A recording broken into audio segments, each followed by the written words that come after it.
I'll call this Bang Bang. Seriously? I will fuck you up. I will beat your ass.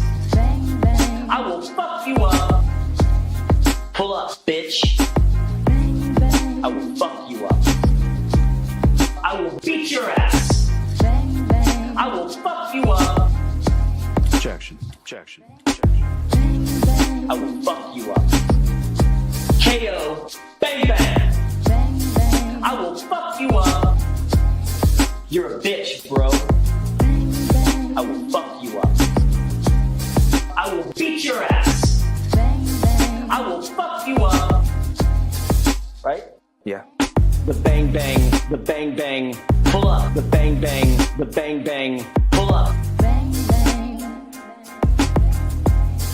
Right? Yeah. The bang bang, the bang bang, pull up. The bang bang, the bang bang.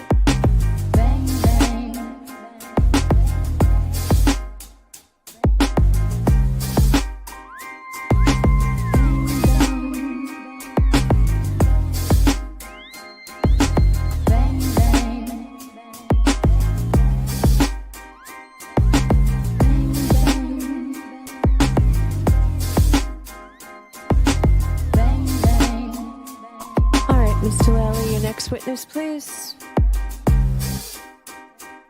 Yes, Your Honor, the Commonwealth, the call Trooper Michael Proctor to the stand. State your name and spell your last name for the jury. Michael Proctor, Proctor. You're a bitch, bro. I will fuck you up. I will beat your ass. I will fuck you up. I'm going to allow it.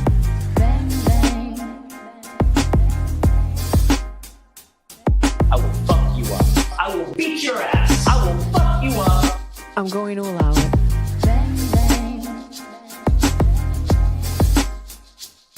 Welcome to the Weekend Live Show. 508 is where I'm from. We run down the biggest stories of the week with you every Saturday night. Let us know in the comments right now where you reppin'. Apache Junction, Taunton, Worcester, Long Island, Manchog, South Florida, Webster, Malden, Framingham, Tucson, Billerica, Salem, Gloucester, Moosop, Connecticut, Charleston, South Carolina, Roslindale, Moosop, Connecticut, London, Hanson, Glendale, Arizona, Lynn, Mapleville, Quincy. Food stands, leave your clothes, buddy, and then we're you a funny ass guy, man. Have you ever heard of Coverup? Yeah? Are you a fan? 508 is where I'm from. Hey, what's up? 508 is where I'm from. How was that? You a freaking idiot. Stop telling people that I'm mentally deranged and stupid. Call me Aidan. I'm not a doctor, but... Get out of my store, please. You're a fucking loser. You are a loser. You're not a journalist. You're nobody. You're not turtle hair. Don't make such fun of the criminal justice system. NFL on the house, blog out. Let's get this party started.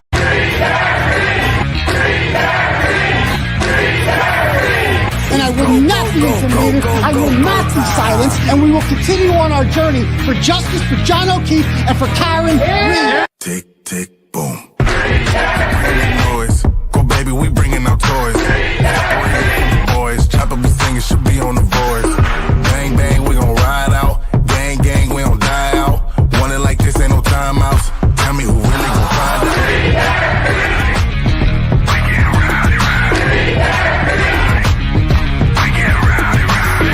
We be disturbing the peace. Working, we serving the streets. Karen Reed has supporters who've shown up in large numbers. Tick, tick, boom. Hard body, and not scaring nobody. You make me resort to wildin'. You must be blind by the diamonds. I didn't want it to be this way, but y'all won't need to try this, so it's no way around it. You the loudest one, it's going quiet.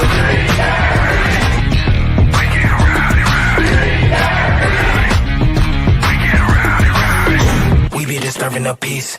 Working, we serving the streets. About to go ahead, going beast. Bang, bang, leave you sleep. This is the first time I think I've ever seen this. An outpouring of support for someone accused of murdering a Boston police officer. Unbelievable situation. Never seen anything like it. Tick, tick, boom. You can't stop me, so who gon' stop me? You can't stop me, so who gon' stop me? You can't stop me, so who gon' stop me? You can't stop me, so who gon' stop me? We be disturbing the peace. Working, we serving the streets. About to go ahead, going beast. Bang, bang, leave you sleep.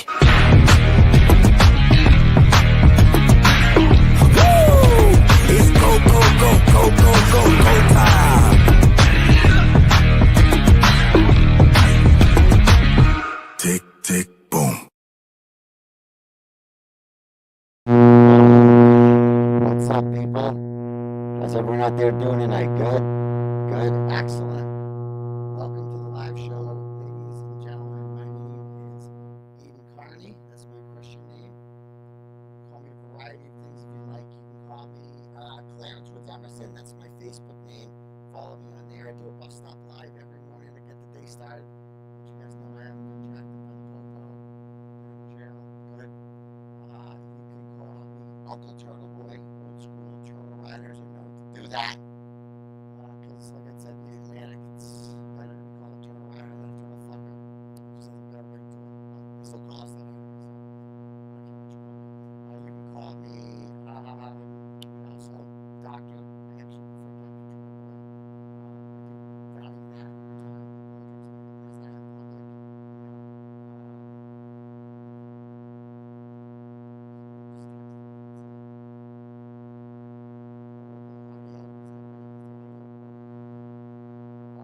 that time.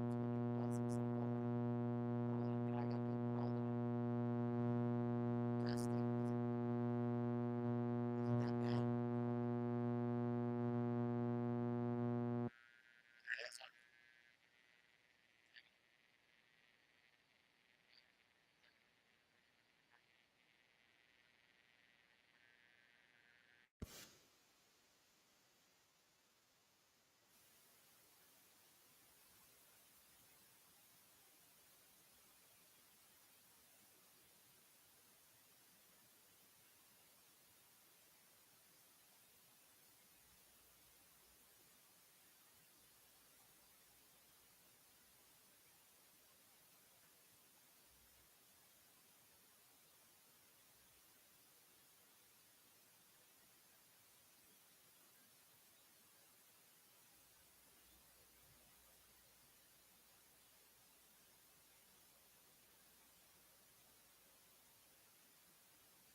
public, it fucking works.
All right, let me try now. Does that work?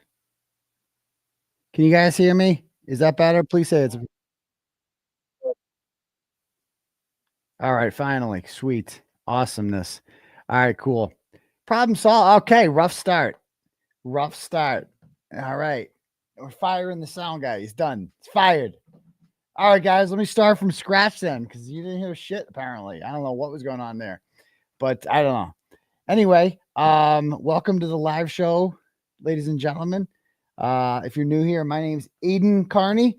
You can call me a variety of things. Clarence Woods Emerson is acceptable. That's my Facebook name. You can follow me on there. I do some bus stop lives every morning to let people know I'm not jacked up by the popo, because everyone thinks I'm always going to be arrested.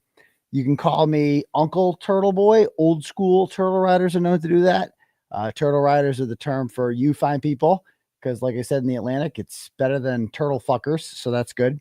You can call me Doctor. It's actually my preferred pronoun of choice, Dr. Turtleboy. You can call me, you can call me Daddy. You know, I don't object to that at all. I understand that might be a little bit weird for some people. So therefore it is not mandatory, but it is acceptable. I will allow it. You can call me Turtle Daddy, Uncle Daddy, whatever. You can call me Journalism Jesus. You can call me A. Timothy Kearney.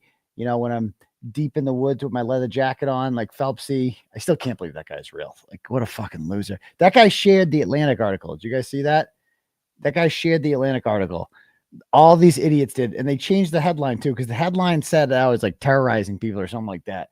So I messaged Chris and I'm like, hey, I enjoyed the article. I thought it was fair. I thought you portrayed me pretty accurately about who I am. Like, I had a friend from high school message me who's known me for a long time, obviously. And she was like, that article just perfectly summed you up, like what you're all about, like what you've always been all about, you know? And it's like, oh, good. So he spent a lot of time around me, you know, like he got to know me.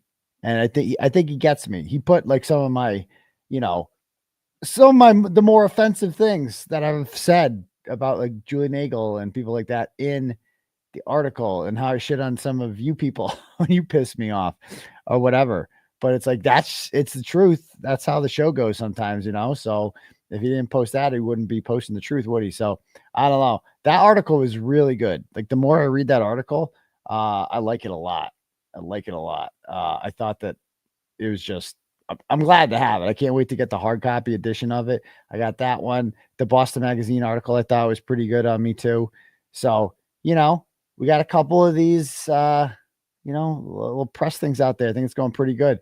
And we're about to be in the news a lot more in the next coming weeks, folks, because 2 weeks from Monday or Tuesday, the trial is supposed to start.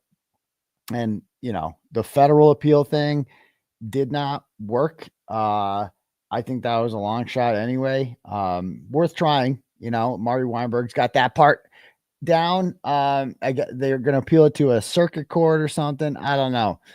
I don't pay attention to that stuff. If it happens, it happens. In the meantime, they have to prepare like this trial is going to happen on April 1st. Of course, the testimony won't start until probably at least 3 weeks afterwards. No, she did not rule on the motion to dismiss, but we all know she's not going to dismiss this, obviously. So, you know, anyway, so she's going to definitely start this in a few weeks. And, you know, the question is going to be, is Daddy going to be in a courtroom? Right. That's what it comes down to. I attended a meeting the other day. So we had a media meeting, me and my colleagues in the media. We were all room 25 of the courthouse where the trial's held. And the lady from the SJC was there that kind of runs the whole thing, and the court officers, and they explain how security works and blah, blah, blah. Now, they're having this time around, because it's in the small courtroom again, only 10 media can get in there. There's limited space for anyone, really, let alone media. We always had to be on the stools or standing or something. And, you know, so because of that, there was like 12 or 13 of us that wanted to get in every day. You know, there was me, there was Canton Television, WCVB, WBZ, NBC 10, the Boston Globe, the Boston Herald, Boston 25 News, and Dateline. And then there's always like Gretchen would be there. Oh, fucking Grant. Thank God he stopped showing up. Jess Machado. There's always somebody else that wanted to get in. The AP guy started showing up. And, it was like a free for all. Remember, Grant would get there and like commandeer the line until Jess Machado finally got an order on him. It was just out of control. So, we can't have that again. They don't want to do that again with the seat saving and getting out there at 3 a.m. They don't want to do that. So, what they're doing this time around is every week we have to email them to say whether or not we plan on attending the following week. If so, they put our name in like a lottery. And they do a randomizer thing, and they pick which 10 get to go. Now, my first question was shenanigans, because I don't trust these motherfuckers. I don't trust anything. I don't trust anything random in Norfolk County is actually random. I think it's fair, but I don't trust them. And so I said, for the sake of transparency, because I can picture a situation where somebody gets unlucky. And somebody gets lucky. Because every week if you missed 1 week, if you're not picked 1 week, you don't automatically get in next week. So you can miss every week if you have bad luck. And that will happen. Statistically, it's likely to happen to somebody. They will miss the first 2 weeks. It's like you'll just have bad luck. It's not like crazy bad luck either. It's just somewhat bad luck if you miss 2 weeks in a row. Whereas other people will get 4 or 5 weeks in a row, and that won't be that statistically, like it's not like an anomaly. So I go because you don't want anyone complaining about this. So don't you want to show, I think you guys should show a video of you doing this. Like when we do our little lottery things, we do a little pinwheel thing and you see it right on there, picks right on the screen, a little video of that, something like that. And she liked it, and she's going to try to get it to us. So that's one thing they're going to work on. Now, other media, John DePetro was there, and, he was like talking about alternates and stuff, which is fair, I think, because it's like, well, what if, if I have to commit for the whole week and then I can't make it one day, which happens, life happens. I mean, why should a seat go empty? There should be a couple alternates. And she's like, we can't do that. I'm like, you can, you could do that. Like you just have to, it can be done. It can be done where you pick like, here are the 10 that made it this week. And then here are the next ones in order, the backups. If the 11th person on the list can't make it, then the 12th person gets dibs. And like, that's how we'll do it. Just let us know ahead of time, blah, blah, blah, we'll be good. So, and then Boston 25 News, they had 3 people in their Boston 25 News jackets, none of whom was Ted Daniels. I've never seen any of these people before. And excuse me. So this woman there is just like, so she had a question. She's like, so, we want to make sure like that we think that this randomizer, and I know our whatever department has contacted you about this, the randomizer, we believe that media should be given priority if they have been covering cases, in this courthouse prior to the Kearney case and plan on doing so afterwards as well. Okay. In other words, fuck you, Turtleboy, fuck you, Canton Television, fuck you, Dateline. Like because we are the old guard, we should have it weighted. It's like, whoa. If we're going to do that, which we're not going to do. Okay. You want to talk about fucking privilege? Motherfucker, you're all here because of me. This courthouse was empty before I started writing about this. If we're going to do that, who's contributed the most? I win. I'm first. I'm number 1. No doubt about it. Canton Television is number 2. Okay. Those are the first 2 in every fucking day. No question asked. I would say Ted third, but like, let's not forget, like Christina Rex did not come until the trial started. Sue O'Connell did not come until the trial started. None of these people came at all. Like they just came during the trial. If you weren't here for the pretrial shit, fuck out of my, like, you know what I mean? It's like, so, but you know, I still think I don't want that. I don't want privilege. I want equal opportunity. That's all I want. Okay. And fairness. So we'll see. So that was that meeting. But that was, of course, before I found out that I had been put on the witness list. And we'll talk about the implications of that because there's a lot of misinformation going around about this, a lot of rumors about what the status is going to be for me. We definitely need to talk about that, but you know, we'll get to that. Okay. So, if you guys want to have your messages read out loud to the class on the show tonight, you can click at the link at the top for Turtle Chat and you can pay whatever amount of money you want for the service of me reading your message out loud to the class. Okay. So again, $5. If you donate $1 and tell you to go fuck yourself, $5 minimum. All right. No maximum, whatever you want to give. It all helps. Cause as you know, I have some legal issues myself and it's, going to cost me. And hopefully this is not my last show for a while because I have a hearing on Tuesday. I'm being arraigned in Stoughton District Court on Tuesday. I don't know what time yet, for another felony witness intimidation charge. And I'm sure Brian Tully will be there in Stoughton, Cosgrove, and I'm guessing that they're going to try to revoke the bail. They usually do. And, I don't know who this judge is, Hernan. If she wants to, she has the gavel. So she can revoke my bail if she wants. Now, there's no grounds for this because bail revocation is for people who are a danger to the community, a physical danger to the community. But I was not a physical danger to the community when my bail was revoked on December 26, 2023. Okay. I did, but the allegation on December 26, 2023 was that I beat up a pregnant woman. We know now that Sweet Baby Clay was long gone prior to that. Also not real. So, although he's real in my heart, but he wasn't physically real. So, on paper, that sounded bad. Okay.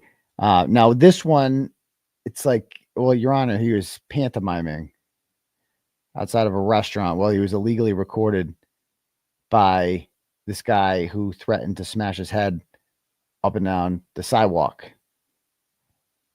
Okay. So, I don't think and I've accepted the stay away orders and we didn't fight those. I'm like, sure, that should solve the problem. Like if you're worried about me being around these people, I'm not going to be around them. I'm not talking to them. Nothing. I wasn't talking to them that night. Nothing. So anyway, I really hope not.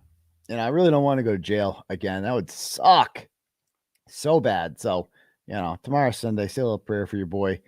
I don't want to go back to jail. That would really blow. But okay. So yeah.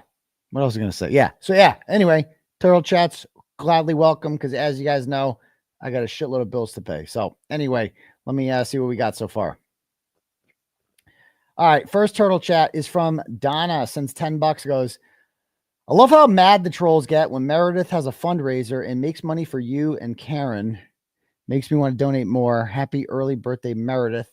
I donated to Karen and Aidan to celebrate. Yes. So they're doing another fundraiser and it gets them all fired up. They are so pathetic, these people. Let me see if I have it here. I saw it in the Justice Group. Hold on.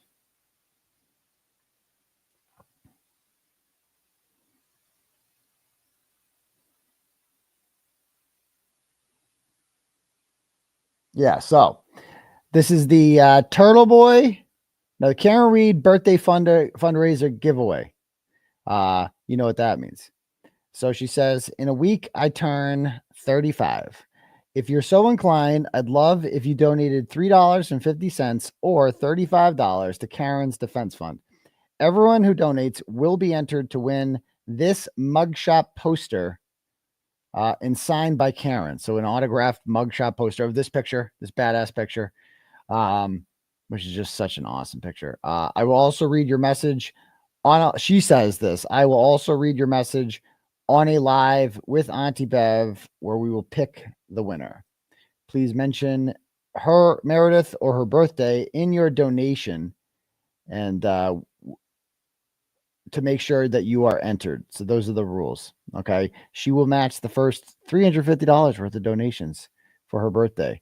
Her kitten's half birthday raised over $6,000. So I'd love if we could raise maybe half of that. So there you go. So anyway, yeah. If you guys want to do that, that'd be great. Yeah, so they do freak out over that. That really has them that bothered. A freaking fundraiser for Karen Reed. Why does that bother him so much? Who cares?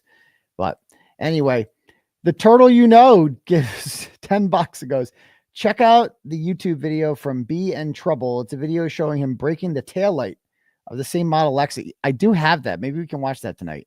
This case is just fucked. Thanks for all you do. My fellow tortoise, free Karen Reed. Thank you. Glazed Chicken Parm sends $5 and goes, they should announce press picks after the Powerball. I'm sure Fox 25 would be proud to sponsor it. Okay. Thomas Anonymous sends $5 and goes, as a witness, do you feel privileged to be in a protected social class? So that's a good point. Now that I'm a witness, I have special rights. Okay. So just let everyone know out there. It's undeniable that I am a witness because I am on the witness list officially, not on the defense's witness list either. The Commonwealth's witness list. I'm a listed witness for the Commonwealth.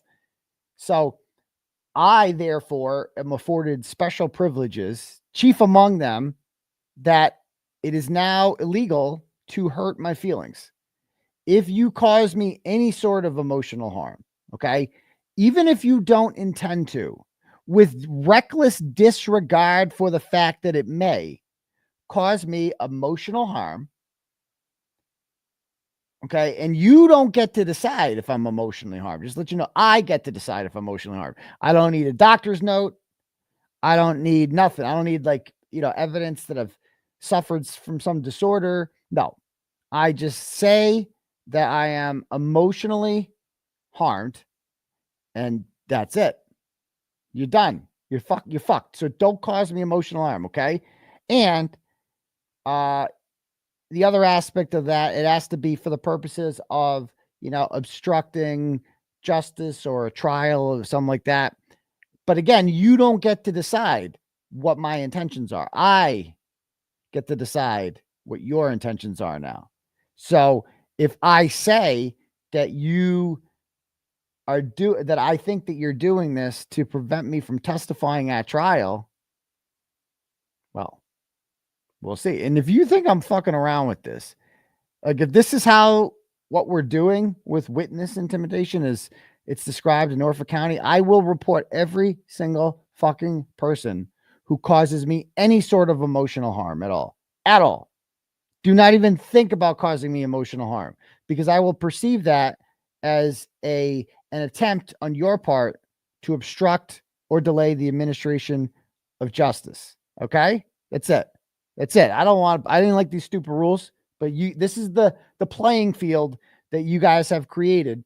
And so that's it. And that's right. I'm calling, maybe we'll do that on Monday. Maybe I'll do an impromptu live.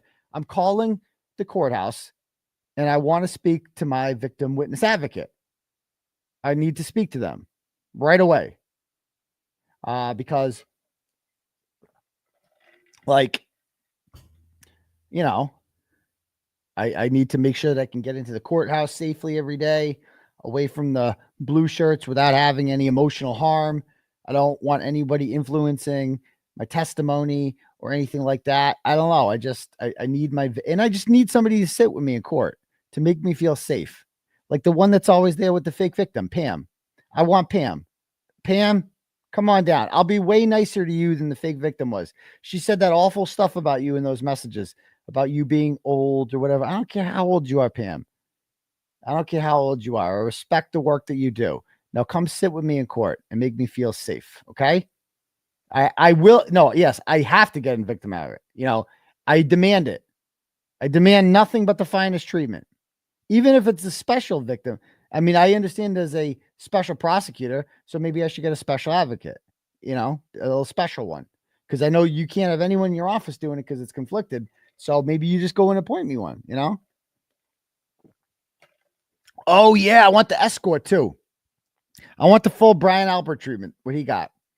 The second I park my car to this, and I leave, I want a crew of stadies following me in and out. Anytime I go to that courthouse now, I am a golden fucking god at this point. Okay? So I don't think that's too much to ask for, I have I'm a witness for the state, man. I'm a witness in a murder. Sure, I wasn't there that night and didn't know John O'Keefe or Karen Reed or any of the people involved in this whole thing, but nonetheless, without me, this trial ain't going forward. So, you don't hurt my fucking feelings. I'm telling you right now, don't even fucking think about hurting my feelings or you're fucked. Okay. Now I can hurt your feelings because you're not a witness. So I can do whatever I want to you, peons. But me, I'm a fucking witness. I got the McAlbert treatment now, and it's undeniable. So, okay, cool. Thank you for that one. Let's see. Delalyn sends $10 and goes, I love the Atlantic article. Beautiful cover too. You better have Meredith frame it. Yeah. I can't. Is there a cover? Oh, you talk about the picture. Yeah, I got to get a picture of that. Is it going to be on the front page of the Atlantic, like the actual magazine? That would be wild. That would be wild. I don't know if it's still behind a paywall at all, but either way, I loved it. All right, cool. Next up, Mighty Heidi sends $25 and goes, I love you, Aidan Kearney. I am so happy you brought all this to life.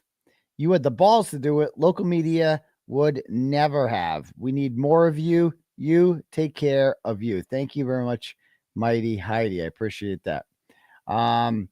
Brittany sends $10, goes, hi, I know you don't believe Hank will call you, but be prepared just in case.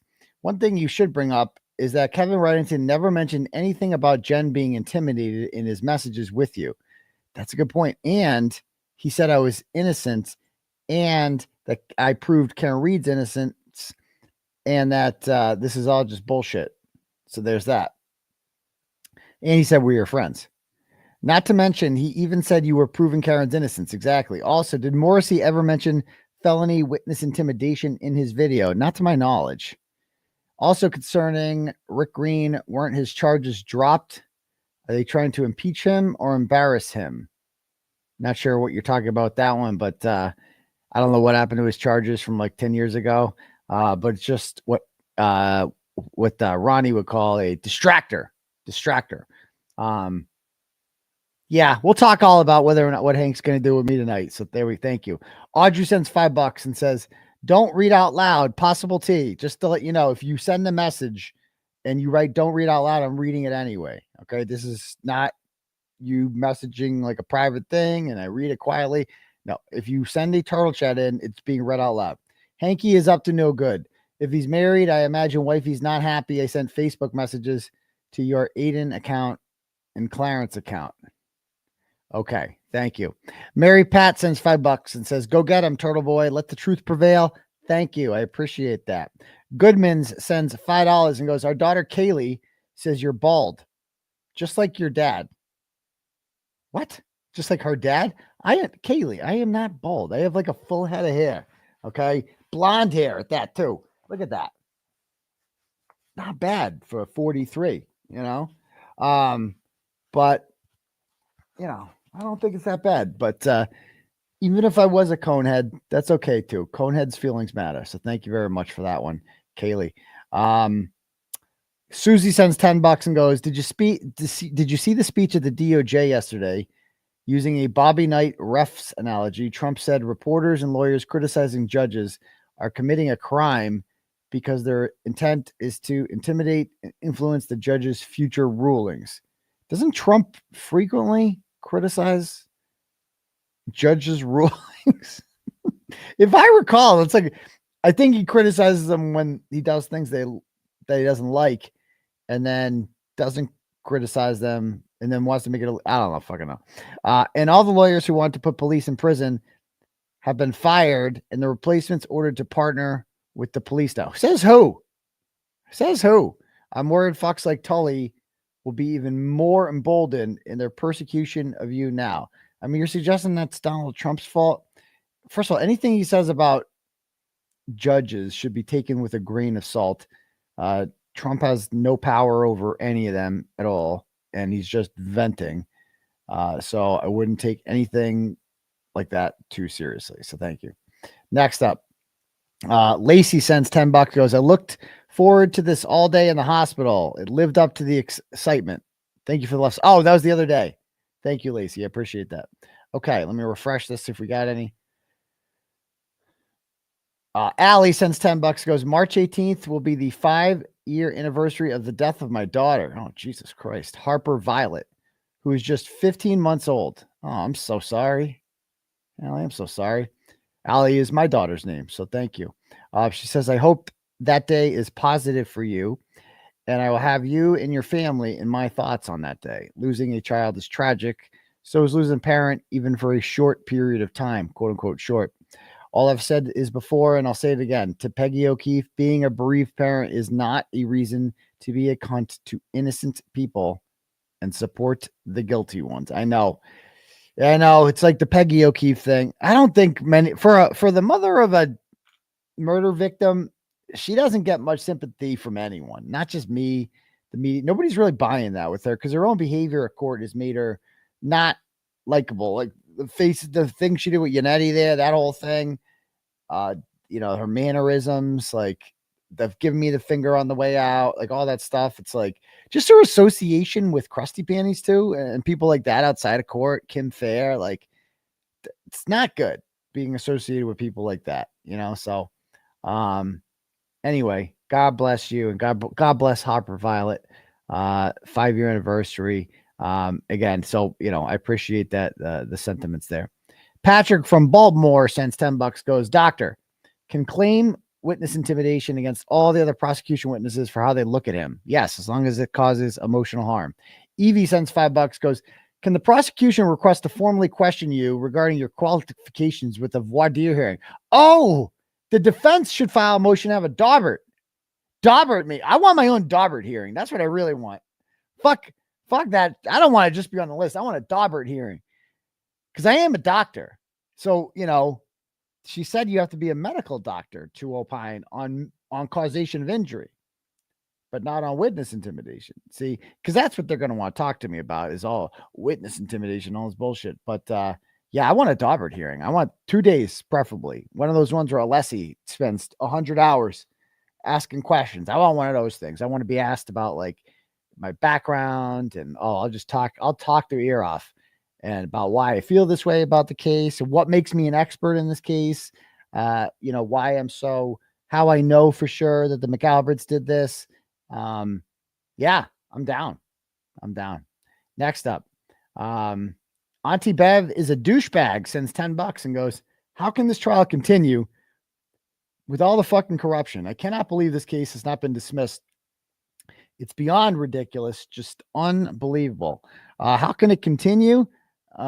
Because the person with the gavel is named Beverly Canoni and she gets to decide. So there's your answer. So thank you very much. I agree with everything you said though. Marcia sends $10 and goes, love you, Turtleboy. How confident are you that Karen Reed will be acquitted? It's a very good question. Obviously last time, and when I read the Atlantic article, I said, I don't even remember saying this, that there was a 70% chance that she'd be acquitted on the first day of jury deliberations. 30% chance the second day. It couldn't possibly go any longer than that. Well, I was wrong.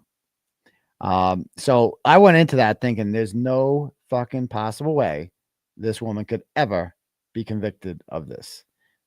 I stand by that. I don't think they will ever convict Karen Reed. I think she has great attorneys. My thing now, though, is can you acquit her on all the charges? I mean, they acquitted her on 2. Let's not forget that. But the fact that there were so many, more than one, it was half. Let's be honest. It was half the jury. It was 6-6 before the bullying started. But half the jury determined that she hit John with the car in some way, shape, or form, beyond a reasonable doubt. Okay. I don't. So now it's like I can't go into it with the same surety last time that like this is 100% going to end in acquittal. I think we took this poll last time how we think it's going to end, and I think acquittal won, but hung jury was not far in second, and conviction a distant third. So I don't think they will ever convict Karen Reed of this or anything like that. But all it takes, this case has a special way of making people real stupid, to making smart people real stupid, doesn't it? It's just so simple. John O'Keefe wasn't hit by a car. That's all this comes down to. John O'Keefe wasn't hit by a car. Therefore, Karen Reed didn't hit him with a car. It's impossible. The physics says that. The physics says this is not add up. Nothing about this adds up. That's the most important thing there is. All the other shit matters too, but that matters more than anything. It's just impossible. I mean, that's all you need to hear. Now, I am. How come the defense witness list isn't out? I was told that they passed it in. Jimmy McDermott just hasn't docketed it. You guys haven't seen it, right? I want to see this goddamn list. I can't wait to go through this list. Like, I'm sure Spanky has it. And you know what else is bullshit too? Like, the fact that the motions in limine were due before the witness list, because surely the defense would like to file some more motions in limine based on, some of these witnesses. Like, I don't know, me. Like, I don't think anyone saw that one coming.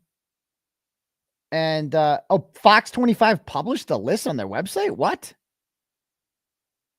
Is that true? Is she serious? Did they actually? How have I not seen the defense witness list?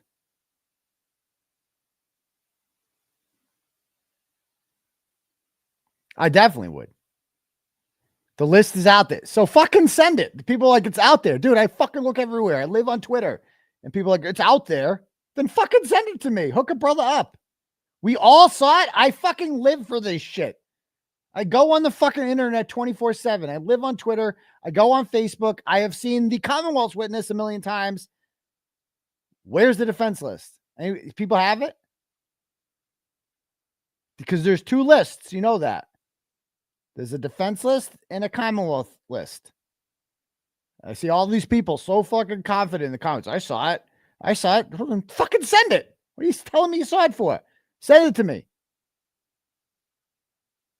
What? Exactly. How did I not see it? Okay, T-Lin. Fucking send it to me.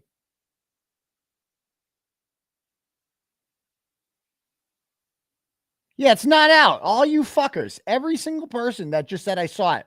Fucking admit you were wrong, please. Go in the comments and be like, I'm a know-it-all who thought I was right about something.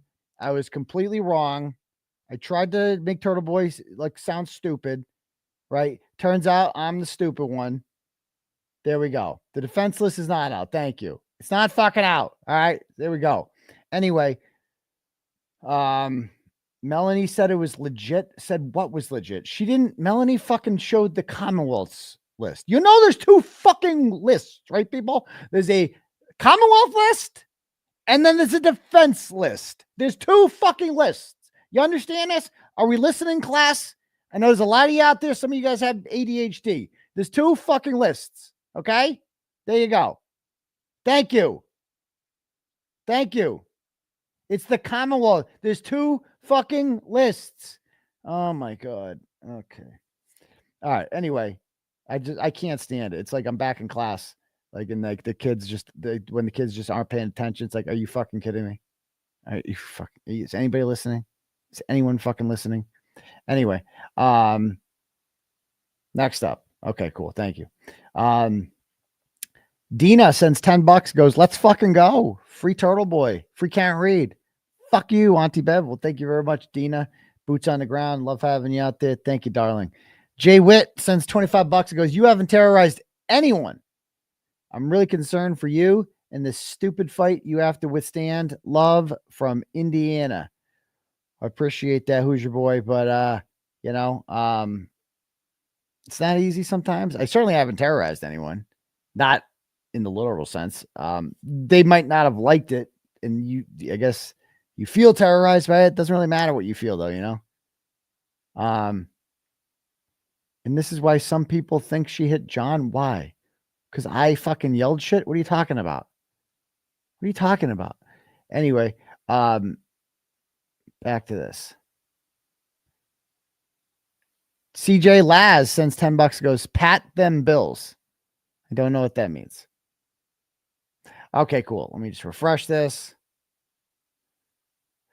Michelle sends $10 and goes, hello, is it true that no one, Alberts, McCabe's, or Higgins, attended John O'Keefe's funeral? Did Kerry Roberts attend? Did the O'Keefe family have a reaction to what? A reaction to what? I don't know. Did Kerry Roberts attend? I'm sure she did. But I've watched videos and looked at pictures of John's funeral. I haven't seen any of those motherfuckers there. So as far as I know, there's no evidence that they were there whatsoever. Cool. L sends $100. Thank you, L. And says prerequisites for all my doctors: intelligence, information, and irreverence. Irreverence. Okay. You fit that bill, Doc. A recently overlooked, underrated, a Siamese cat jury, goldfish jury, merch, baby, merch, free Karen Reed, free Turtleboy. Okay. I don't know what you meant there by the goldfish thing. But thank you very much, L. Appreciate that. Jamie sends $100. Woo, nice. And says, what kind of aftermath do you see if we get a bunch of idiots convict her on one of the charges? You know, I've thought about this a lot. Oh my gosh. Well, not a lot, but more than I would like. You know, you ever think about that, guys, what that would be like? Like, I just couldn't imagine it. Couldn't imagine it, because everywhere I go, all I hear from people is that Karen Reed's innocent. Everyone fucking knows it. It's just so obvious. And you're like, well, if she gets convicted, first, yeah, there's nothing we could do. Number one, that would be the most, you know, it would make you feel hopeless. You'd be like, oh, there's nothing we could do. We tried. Like, holy shit, we tried. And then my immediate thoughts would be for Karen and her family on a personal level, because I've been to jail. I know what that's like. And when I went, I knew that I was out in 60 days. And so I always had something to look forward to.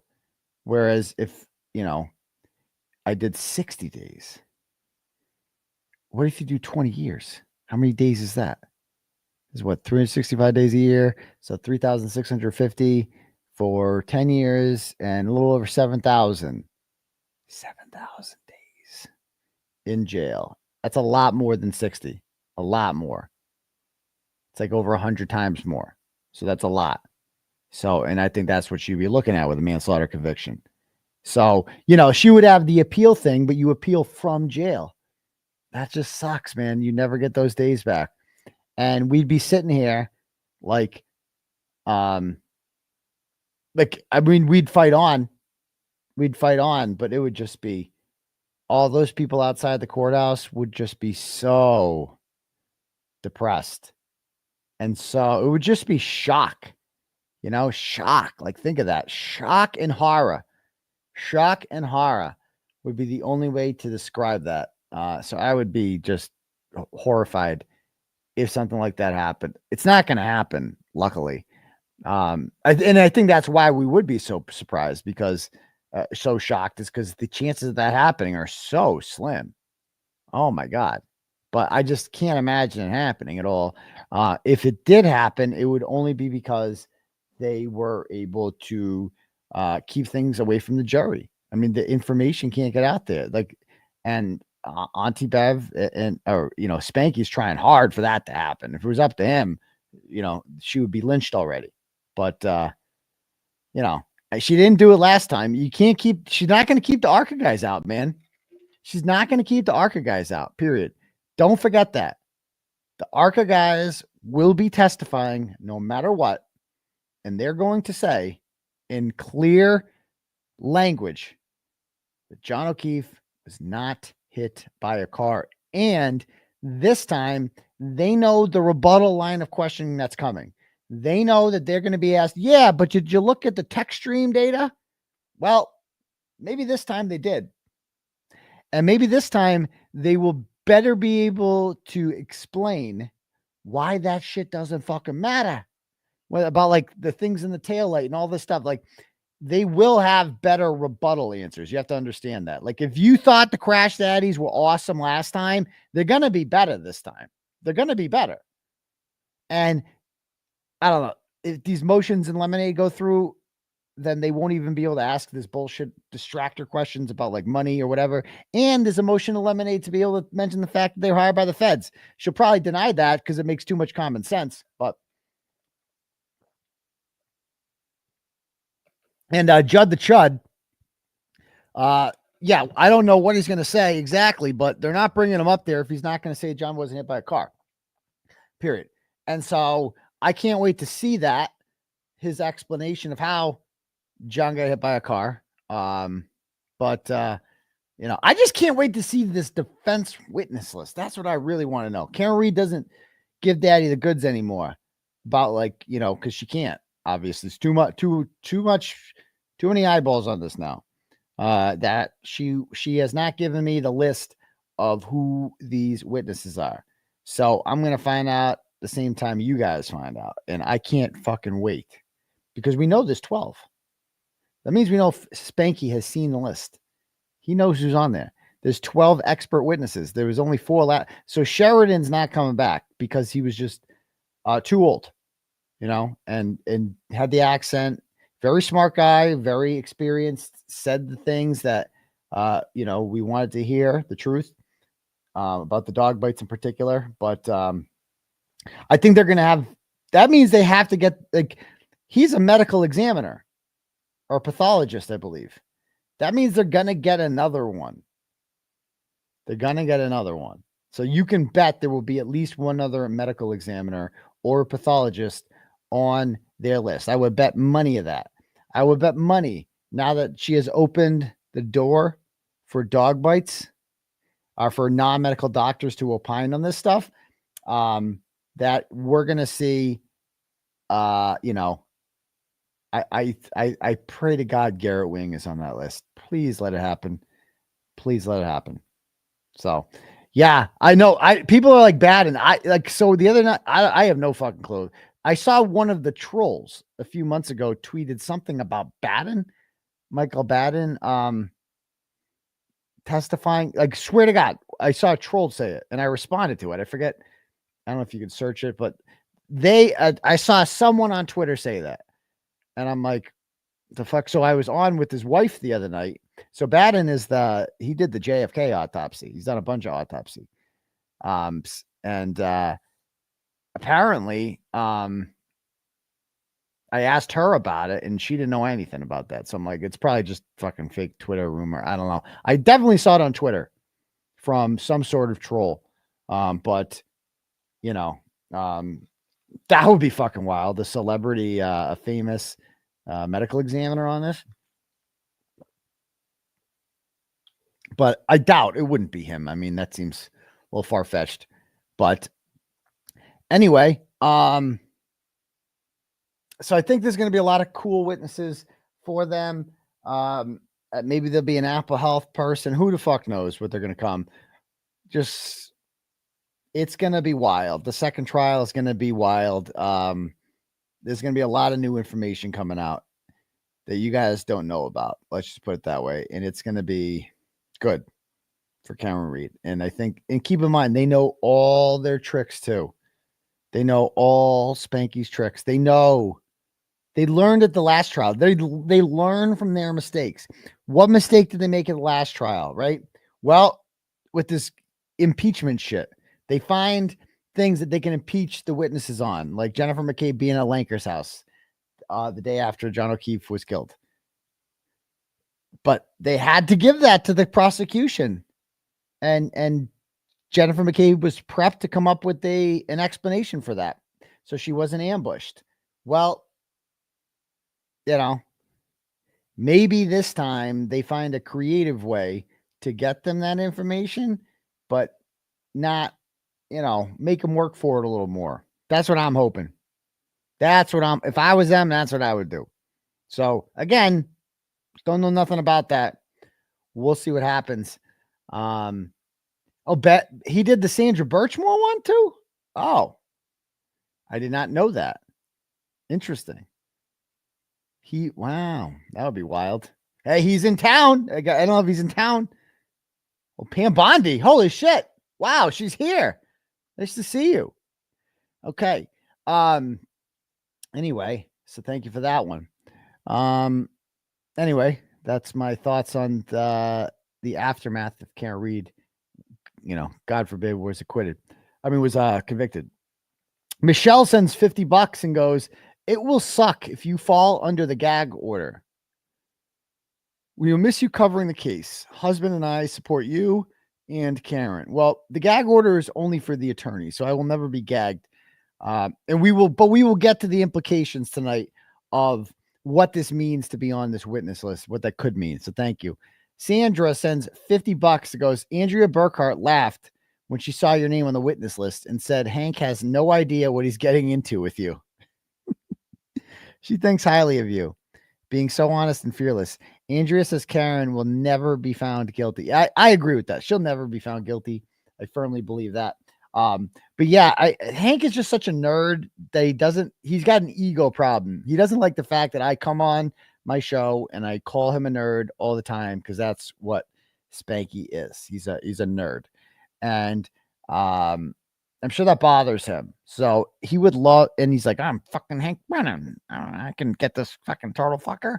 So he thinks by getting me on the stand, he's going to get up there and be like, whatever me, like, "Oh, it's Hank fucking Brennan. Oh no, he roasted me. Oh, he caught me in this one." But it's just peer reviewed, motherfucker. Oh my God, Spanky. Go back and listen to some of my depositions. I just destroy lawyers, like these nerdy lawyers like you who think that they can get to me. I just destroy them. I'm just going to call you a communist.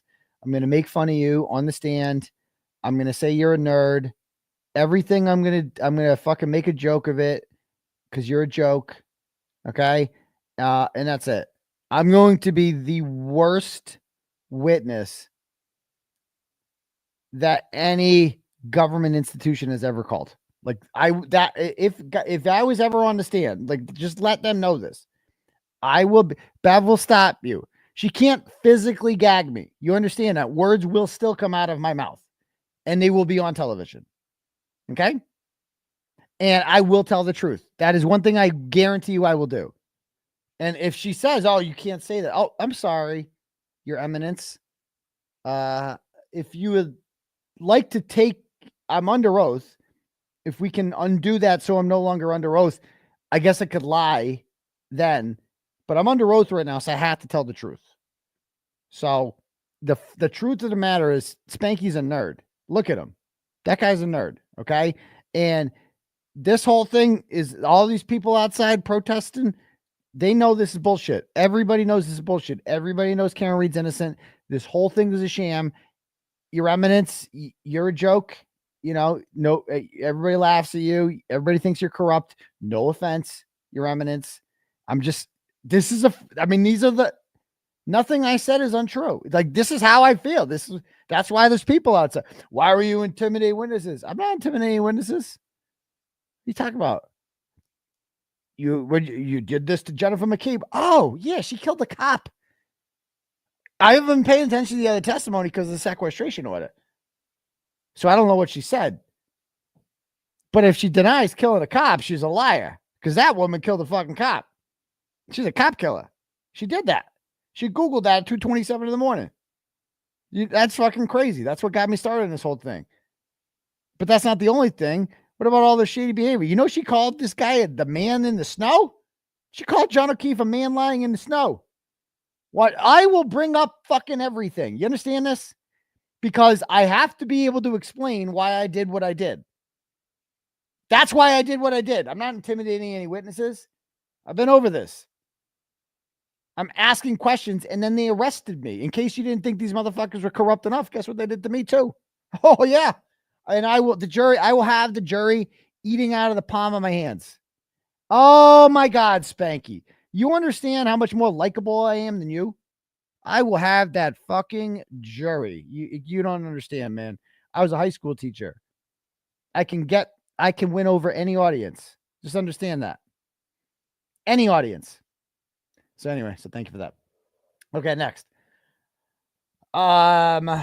Sandra sends $50 and goes, no, I already read that one.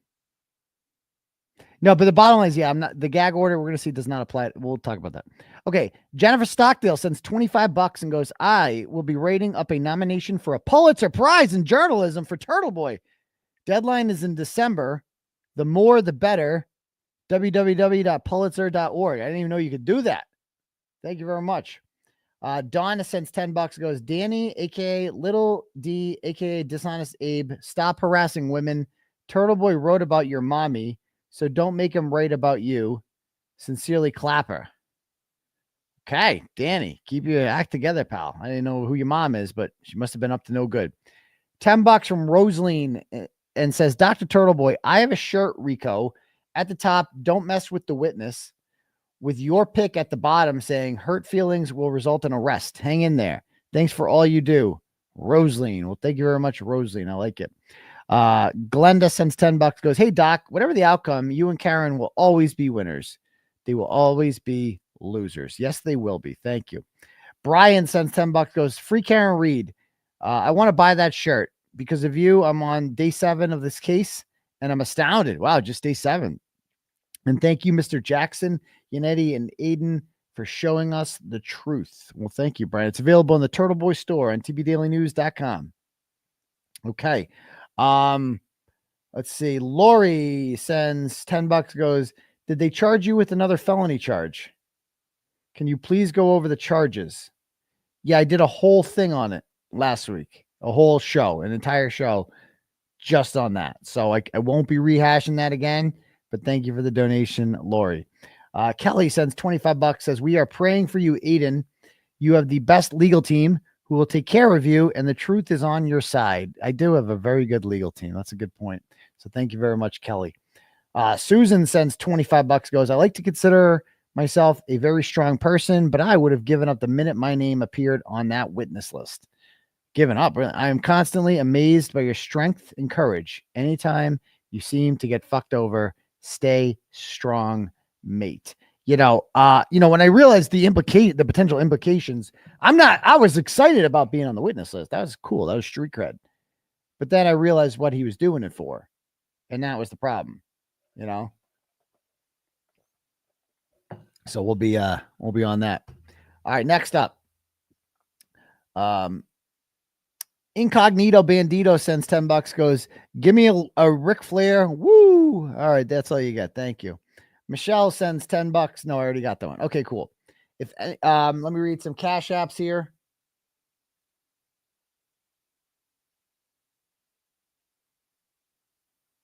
Let's see.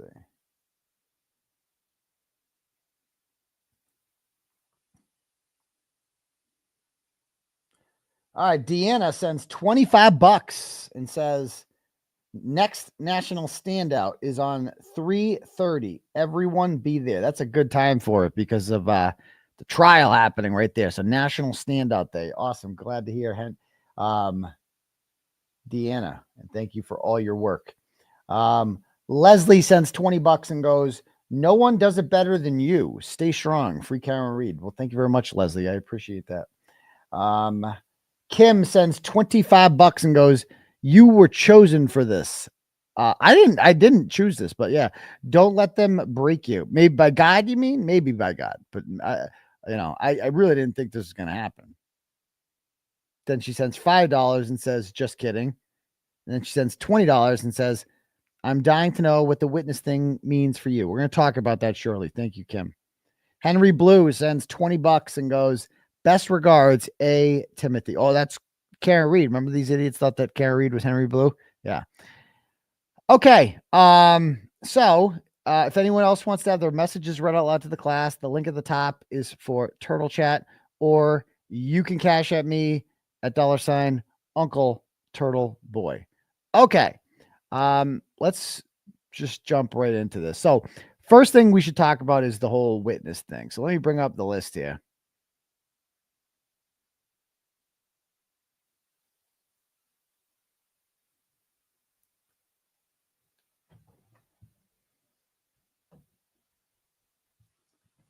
Okay.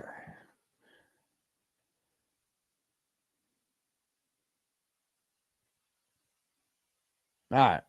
So I didn't go through and like analyze who's there and who's not there and who was there last trial, who's not here this trial. I'm sure we could go. I'm sure there's a bunch of people who aren't here, but I did notice obviously that one of the first names missing here is Nicholas Barros. We should discuss why that's a big deal. Let me play this real quick if you haven't seen it. Remember, he is the Dayton police officer who was there, who responded to the call in Dayton to Karen Reed's parents' house when Michael Proctor was having Karen Reed's car towed from there. And he said this about the condition of Karen Reed's right rear taillight. And what, if anything, did you observe about that area of the vehicle? I saw that there was some damage to the right rear taillight. To my best ability and recollection, that taillight was not completely damaged. He didn't have to say that. He didn't have to say that. They just said, what'd you notice about this taillight? And what did he say? Taillight, to my best, some damage to the there was some damage right rear taillight. To my best ability and recollection, that taillight was not completely damaged. It was not completely damaged. Who would say that? Why would he say that? If he got there, right, and he noticed that the taillight was, how did he describe it? How did he describe the taillight? Rear taillight, right rear to the right rear taillight. To my best ability and recollection, but there was some damage. There was some damage to it. There was some damage to the right rear taillight. Okay, you could leave it at that. He asked him what he saw. They notice what Lally didn't ask him. He didn't ask him what he didn't see.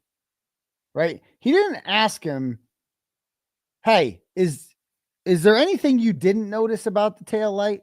Oh yeah, I didn't. Yeah, it wasn't completely broken, as was previously claimed. No, he asked what you did notice, and he said there was some damage to it. To the right rear tail light. To my best ability and recollection, that tail light was not completely damaged.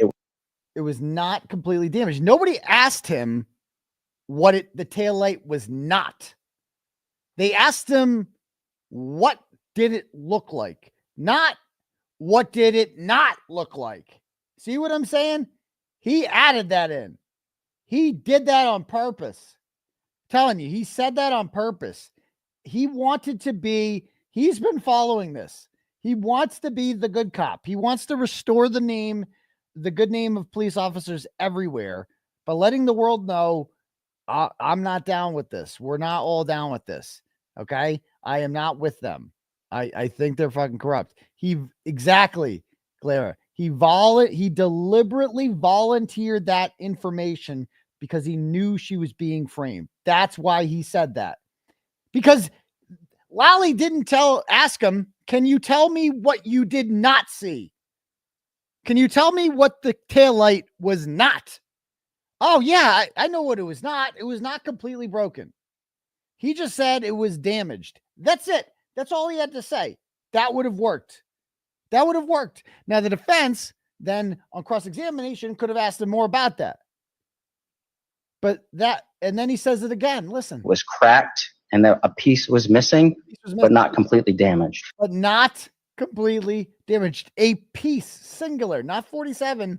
A piece was missing, but not completely damaged. And then, okay, he volunteered that information, man. That's huge. And then the defense and what I think was the biggest mistake, did not cross-examine him. They should have cross-examined Nick Barrows. That guy, I'm telling you, he was speaking in code. He was letting you know, hey, I just said something that I volunteered because I know. Like, you only say not completely damaged because you've been following the case. That's what you say. When you know what's out there, when you know that the allegation is that there's 47 pieces of taillight, when you know that's what you're dealing with. And you're like, no. It was not like that. Remember, he's not even supposed to know that, is he? Like these witnesses, they're not even supposed to know anything about this shit. But he knew, and he knew that he had to make that clear. He made that clear. And I think he was disappointed he didn't get cross-examined, you know? And I understand why the defense didn't do it. It's because, you know, when I talked to them, they're like, well, you can't, we got what we wanted from him. You know, the jury heard that. I don't think they heard it loudly enough. I think that they needed to reiterate that with them and show them a picture of Michael Proctor's, of the taillight in the Sallyport garage after Michael Proctor got his hands on it, and say, did it look like that? And he'll say no. So hopefully, yes, the defense will call him. But the fact that he's not on this list shows you how badly Brennan realizes that guy was, how bad he was for them. He was a horrible witness for the Commonwealth. Other horrible witnesses, the Kolakithises, they're gone. They're not on the list. You really want to bring up the guy who was with the Free Karen Reed protesters outside? You want to bring up the guy who said that his wife said, why can't you and I be more like John and Karen? You want to bring that guy fucking up? That's not going to go well. That guy's like educated. I believe his wife's an attorney. One of them's an attorney. I don't know what the other one does. Whatever. They're successful. They're wicked smart. And, you know, and that's who they have. And they got the Sullivan sluts. That's who they want. They want more of the Sullivan slut types. They want Kurt Roberts to come up there. Kurt Roberts is still on the list. He was probably the most useless of all the witnesses last time. All he did was take the opportunity to bitch about how annoying his wife is. And then he had one Bud Light at the bar. Okay. Or Mike Camerano, who they don't show up to anything at all, do they? They have to know something's wrong, the Cameranos. But obviously the Sullivan sluts don't. They're just fucking pigs. That Laura Sullivan waving, and then Marietta Sullivan, like, who do you think you are? Bitch, look at you. She's a big bitch. When I saw Marietta Sullivan, I thought we were going to get like the hot younger sister. Instead, we got the broad-shouldered, you know, sassy, cunty, bitchy younger sister whose attitude did not match her looks.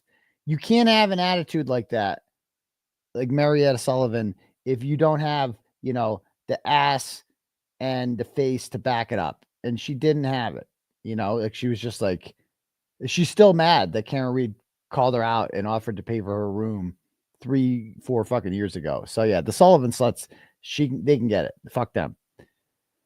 Anyway, so yeah, that's Nick Barrows. He will not, the Kolakithis will not be there. They were great for the defense. Nick Barrows won't be there for the Commonwealth. And Allie McCabe. Allie McCabe was a fucking disaster. I thought she was only there for one reason. And that reason was to be the alibi for Colin Albert, because she's the one that got him out of there. And she had to be like, he got him out at 12:10. And she's the first one to open up this door about witness intimidation. He's being harassed. And she starts crying. Oh, fucking cry more, bitch. She's just like her stupid mother. Oh, she's such a pig. Where'd it go? Yeah, there she is. Just listen to this. Life 360. What time did it say I arrived at high school? 1:30 in the morning and 26 Yeah. seconds. And what time did it say I arrived at high school? The high school was 1:28 and 8 seconds. It wouldn't have taken me 2 minutes to go from the high school to my house. I'm confused. Now, Canton High School, do you know what street that's on? Washington Street, I believe. And yeah. about how far a ride is it from Canton High School to your house? 7-8 minutes, 10. I'm not sure. You were in the bubble of Canton High School at 1:28 in the morning. Could you have possibly been in the bubble of your home at 1:30 in the morning? No. And unless you were going 90 miles an hour in a snowstorm? No.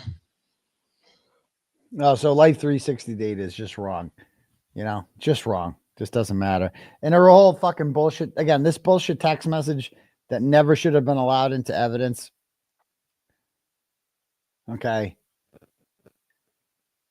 Haha, Mikey's making me shotgun sorry. That's the day before. That's the last thing Colin said. And for some reason this counts. And then at 11:54 on that night, Colin says, "You can get me now if easier." She says, "Okay, I am driving people home now." Get him where, though? He never says where he is. Word, get me after. KK, here. And he says, "Okay." So that's supposed to mean something, that he's there now. Where's here? It doesn't say where here is. Here doesn't say 34 Fairview Road. What if here was where he was and she was picking him up to bring him to 34 Fairview Road because the party's getting started?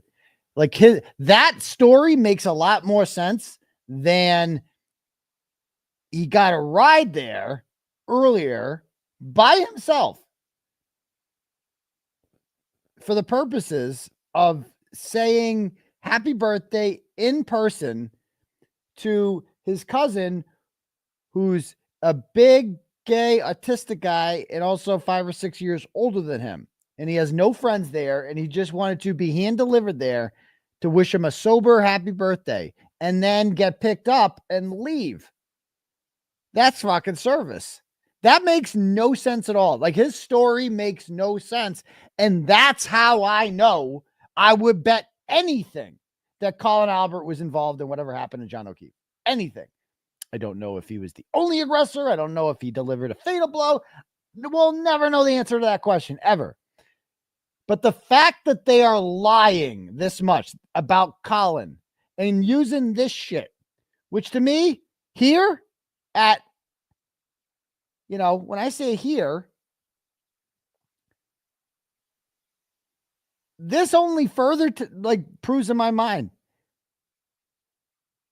that she picked him up at 12:10. If this is a legitimate screenshot, which I think it is. Right?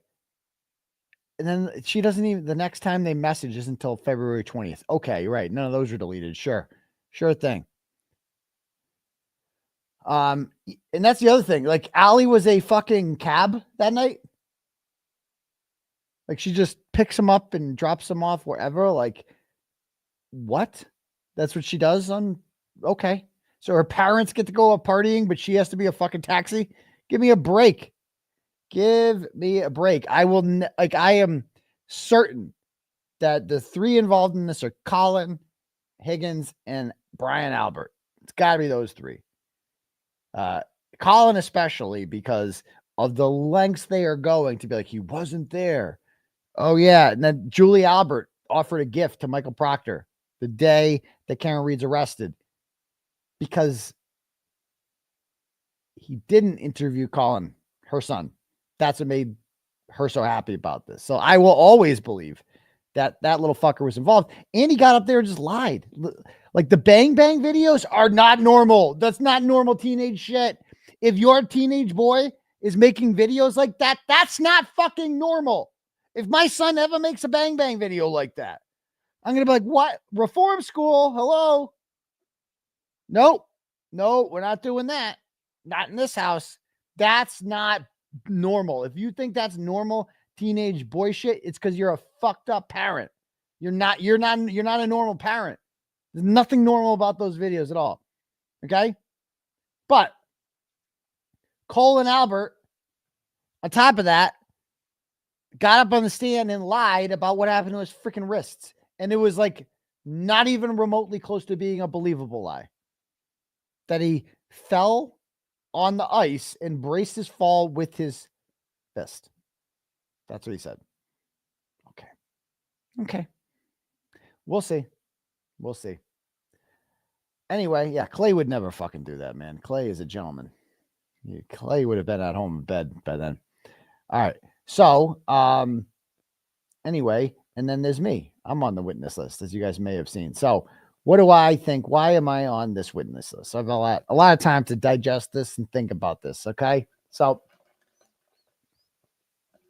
first of all, let me say that this show is my livelihood. All right. I have to be able to do this show. It's the most important thing for me, right? It is more important to me that I be able to do the show than it is to attend the trial. And whatever, like I have, especially during the trial, like I thought about this. I can't fucking disappear I can't fucking do it. So that has to be the number one priority, is being able to do my job. I can't not watch the trial, because that's what the sequestration order would do if I was a witness. And let's keep it a buck. That's why he put me on this list. He has zero intention of calling me. We all know that he has zero intention of calling me, but it doesn't matter. He's sneaky like that. So he's putting me on this list because he doesn't want me going home and doing my show and having the influence that I have. Now, I see people bringing this point up. If Gretchen Voss was on the list and was still allowed in, why would Turtleboy not be able to? Well, I think we know the answer to that. Gretchen Voss was not critical of the state. I am. Gretchen Voss kissed the DA's ass and went out for burgers with David Traub. So for them, they waived that rule for them. Again, there is more stuff that is currently hidden under a protective order that can answer that question for you, that I have, that I can't share.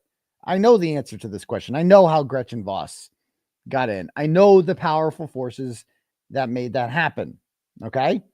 I am not Gretchen Voss. I have taken the opposite approach for her. So they're not going to be, it's not fair. In case you haven't figured this out, it's not fair. Right. So I will not probably get any sort of Gretchen Voss exemption for that reason. They don't give a fuck about that at all. And on top of that, what they're going to argue, I'm sure, is that we were going to ask Gretchen Voss about her interview with Karen Reed. They're not alleging Gretchen Voss took part in witness intimidation, even though she was at the rolling rally, so being there doesn't make you a witness intimidator unless you have a megaphone, apparently. So, and that's back when she was on our side before she flipped and Traub took her out for burgers, and the rest is history. Yeah. Or she took shrooms with Krusty, and then that was the end of that. But yeah, so that's my number one priority, is to be able to do this, because this is my livelihood. And obviously I picked up a lot of subs last trial. I intend on having that happen again. And this is what I do. I can't not pay attention to the trial. Can't happen. Got to talk about the trial. So, I don't care. Now, what would Spanky ask me about? That's the thing. So obviously the only thing he's interested in is proving, using me to try to convict Karen Reed, to show consciousness of guilt, that she, in his mind, his theory that he's going to work with is Karen Reed knew she was guilty, and that the only way, because she was guilty, she's like, the only way that Karen Reed could win this trial would be if she employed somebody who went out and intimidated witnesses and tried to get them not to testify. That is the working theory that they are going to go with. It's retarded, but it is the theory that they're going to go with. And so if he got me up on the stand, what kind of questions could I expect to be asked? Okay, well, I'm sure he would ask me about like literally plebinisms. Like they'd get me up there and he'd be like, so there's this group chat you were in where you were saying Karen Reed made you intimidate witnesses. That's not what the text says, Spanky. Okay. And then he would show them like, this is you, right? Yep, that's me. That's me in the group chat. I said that. Yeah, but that's not what I said. I was just in a mood that day. I didn't actually. Karen Reed didn't make me do shit. And you guys have my phone. So if you have any messages with Karen, now would be a good time to provide them. But you don't because you ain't got shit because it doesn't exist. I would point out that, oh, yeah, you guys have tried this already. On March 27th last year, Ken Mello convened a grand jury that tried to indict Karen Reed and me on conspiracy to commit felony witness intimidation charges.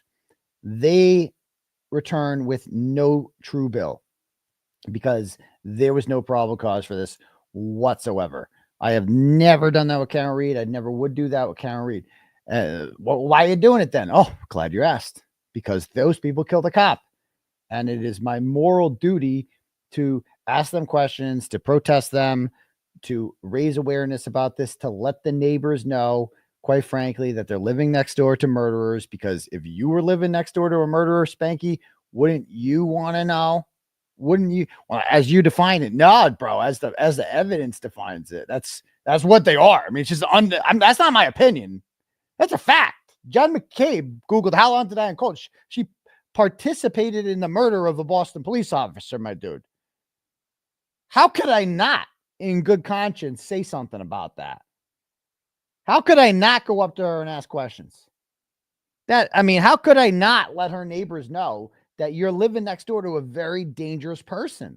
How could I not do that? Wouldn't you do that, Spanky? Wouldn't you want to do that? Wouldn't you enjoy that type of journalism? Wouldn't that be refreshing to see? That's why I did it. That's why I did it. I'm not doing this for Karen Reed. I'm doing this for John O'Keefe. Karen Reed to me is an interchangeable name, part, whatever. Anybody could have been Karen Reed. But John O'Keefe was murdered. And he's dead and he's not coming back. And it's because of these motherfuckers. They killed him. Everybody knows that, bro. Everybody knows that these motherfuckers killed John O'Keefe. Now, you're a whore. You're up here. You know, I understand your buddy, your McAlbert mafia lawyer over here, Izzy Mandelbaum, is, close with them. So that's why you took this cause, all right? And you know Jennifer McCabe. Yeah, you haven't told the jury that, but your Facebook friends with Carrie Lama, and she's the biggest advocate for them. She drinks coffee with them in the garbage man. And, here we are. So, I don't know. I was not at Fairview Road that day. I didn't know John O'Keefe. I didn't know none of these people. So, if that's what he wants to do, he can do it. But we all know he's not going to do that. He'd be insane to do that. It would be the biggest own goal like ever. Number one rule of calling witnesses is you don't call a witness if you don't know what they're going to say. We learned that the hard way at my first restraining order hearing when we called Grace the babysitter. And that didn't go very well because she had been witness intimidated by the fake victim who threatened her if she agreed to work with my private investigator. So anyway, that's a whole different story. There's no evidence of conspiracy. They're trying to use it exactly for consciousness of guilt. That's what they're trying to use this for. And it's just not going to go anywhere. Now, there's also, let's not forget, by the time this trial starts, I think there's a good chance that Judge Doolin will have ruled on our motion to dismiss. And, my lawyers think it's unlikely that all of the charges will be dismissed. They said that that's a lot of indictments. For them to dismiss all of them, that's a lot. We're hoping for some, but I'm more optimistic than them. I think they all could go. I think they all should. And, it is what it is. Like, if that happens, then I would imagine a lot of these problems go away because you can't say that Karen Reed conspired me to do something illegal if I'm not being charged with anything illegal. So there's that. I don't know. So anyway, so if he calls me, I would not, if I'm on the list, that means no being in the courtroom, no watching the trial, no group texts about the trial, no shows, obviously, unless it's completely unrelated to the Karen Reed case at all, which how the fuck do you do that? No watching the news. Like, you're not supposed to do these things. We know the McAlberts did it, but the McAlberts also didn't have a talk show where they went on YouTube and discussed it later on that night, right?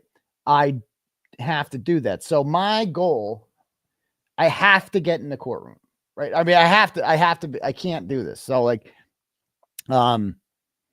it's also, outrageous when you think about it. I have open criminal charges, open indictments for witness intimidation. And this guy wants to bring me up there to talk about it. I mean, I do have a Fifth Amendment right. Let's remind that. That's easily one way. It is kind of bullish of them. Imagine any other situation where this happened, where somebody was charged with murder and another person was charged with intimidation of murder or witness intimidation on that murder case. Just picture that situation, right? Somebody kills somebody and then their uncle threatens a witness and then they get charged with tells them not to testify and they get charged with witness intimidation as well. Right? They'd be charged, would any district attorney think let's call in this guy and have him testify against the murder defendant unless they were offering immunity? That's the only deal. If they brought you in, that's normally what they would do is they offer you something. We want you to, because you have a Fifth Amendment right. Everyone has Fifth Amendment rights. And I could easily say, well, I am going to invoke I can invoke my Fifth Amendment right whenever the fuck I want and get taken off this witness list, I would assume. And people, I'm sure the trolls will be like, oh, he's scared. He doesn't want to talk. I'm going to talk in my trial. I'm going to talk in my trial all the time. But this one, when you think about it, I'm happy to do it. But it's kind of bold of them to ask somebody facing felony witness intimidation charges to give up their Fifth Amendment rights. That's a big ask. Usually you get something in return for that. If they were like, we'll drop all the charges against you. Okay. Well, now we're talking. Now we're getting somewhere. But I've yet to see that offer. I'm not saying I would take that, but I've yet to see that offer. And there's nothing I could say that on paper could hurt Karen Reed. But the problem is that witness intimidation, as they define it, is like anything that hurts someone's feelings. So I would hate, if I got up there and I just explained myself and we all agreed that it was all innocuous and, helpful and whatever. And then Hank Brennan just spins it in bad faith. And it's like, well, no, he said this, but he meant this. And he's guilty. That means that she's in on too. And next thing you know, I get Karen Reed convicted or some shit like that. What? That's no. So it's really bold of them to think that I won't assert my Fifth Amendment right if necessary. It's like you have no authority to assume. First of all, it's unheard of to have a witness that you aren't going to prep with, that you're not going to talk to beforehand. So there's no way you can do it. It's just so obvious that this is a stunt, a fucking stunt. Nobody saw this coming. My lawyers didn't see this coming. None of us saw this shit coming. We're like, I ain't gonna be that bold. Oh, he is. He's bold. So, either way, I'm gonna get my victim witness advocate. So I don't know. Would you guys consider it me selling out if I pled the Fifth? What do you guys think? Is that like a sellout move? If I, because why the fuck? Because if I'm on this list, I can't do my fucking job. You're taking away my liberty, Do you guys think that's selling out if I took the Fifth Amendment? What do you guys think? Yes or no? I'm just asking.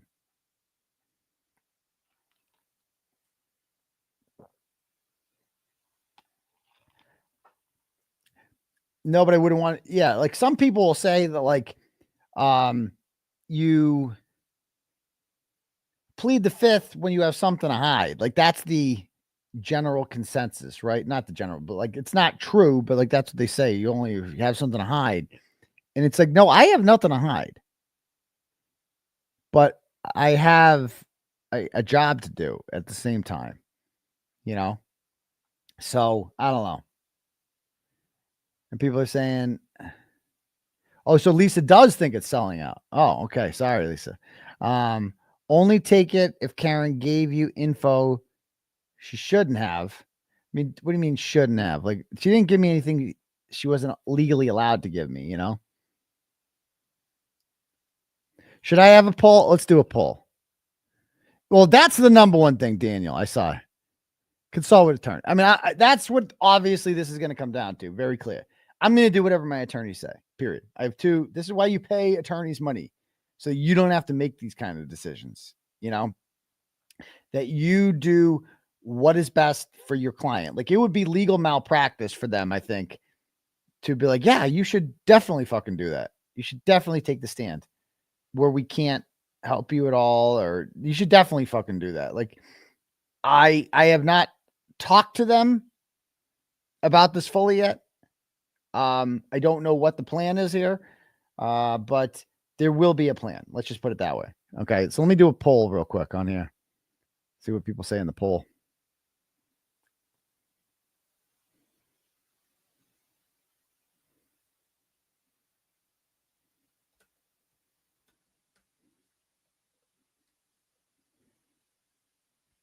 Okay. Should I plead the fifth? That's the question I asked right there. Let's see what people say. Okay, we are 300 votes in. 60% say yes. 40% say no. 58-42. 57-43. Okay. Interesting. Okay, so let me... No, 56-44. I'm going to let it get to 1,000 votes, and then we'll see. Get to 1,000. Oh, 55-45. Oh, wow. Getting closer. Now, 54-46. Whoa, there's a lot of peer pressure. I'll do whatever the chat tells me to do. Fuck lawyers. I'll do what the chat says. I respect the chat. My lawyers cost money. You guys give me money, so I'll do what you do. 53-47. Okay. Wow, that's close, man. That is a fucking close poll. Okay. So, 52-48. All right, I'm ending it just like that. 52-48. Now, how about this one? All right, out this one.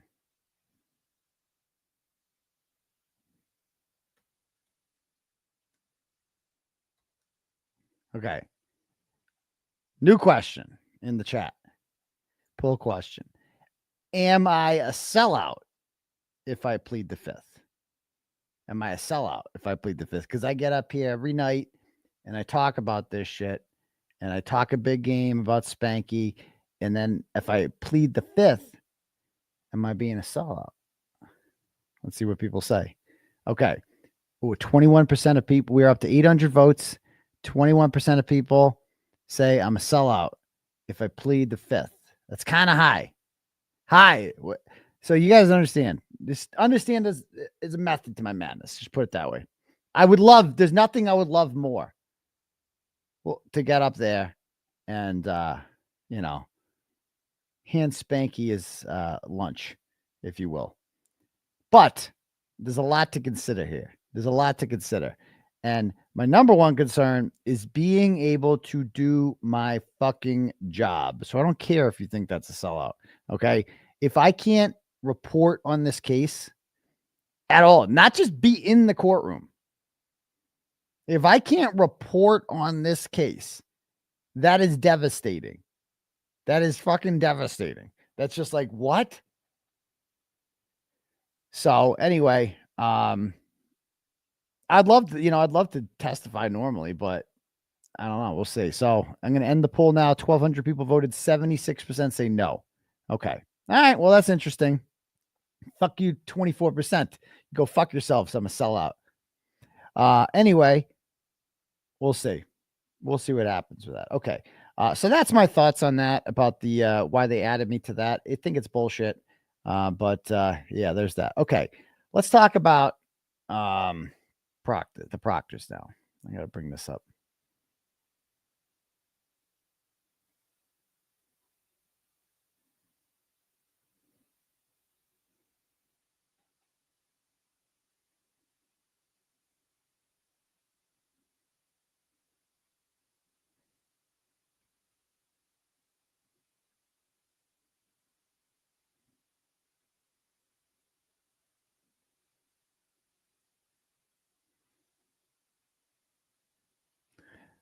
He would be intimidating a witness. That's true. He's causing me economic harm.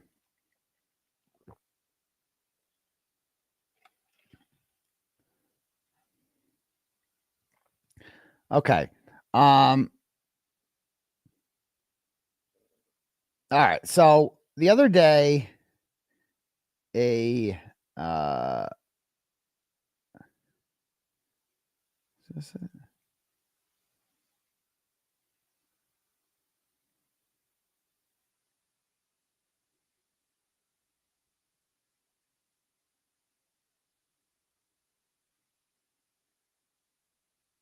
Okay, let's see the official post that they made. Did they make the official post? Okay, here is their official the post. When I saw DePetro make this post that like it said John, the email was addressed to him, John. Okay. You know, we are going to set the narrative tomorrow and we're going to change the tide in this one. Okay. The fact that like John DePetro feels so honored to get this shows what a hack he is. Imagine being like PR for the Proctors, who are just some of the dirtiest people, and like all the people that it's indefensible. It's more defensible to defend Jennifer McCabe than it is Michael Proctor, because we don't have her nasty text messages. We have his. He's a pig. Like, he's just a horrible person. And so when they announced that this is coming, the Proctor family, I'm like, oh, okay. We haven't heard from his parents. You know, they haven't said a goddamn word, especially his dad. I've heard from his stupid mom. I haven't heard anything from his dad. I haven't heard. I mean, I guess that's really it. Obviously, that you're not going to hear from the kids. But even though I wanted to teach him to throw a spiral, you know, I wanted to teach him how to throw a spiral football, but you know, I guess that's not going to be happening. So they're off the hook. Anyway, when I saw the family was going to say something, I'm like, oh, if this is just Liz Proctor again talking, much ado about nothing. And as it turns out, that's what it was. It was Liz Proctor with one paragraph from Courtney Proctor. So let's see if we have, I kind of put the part in italics that they talked about. Okay. Is this?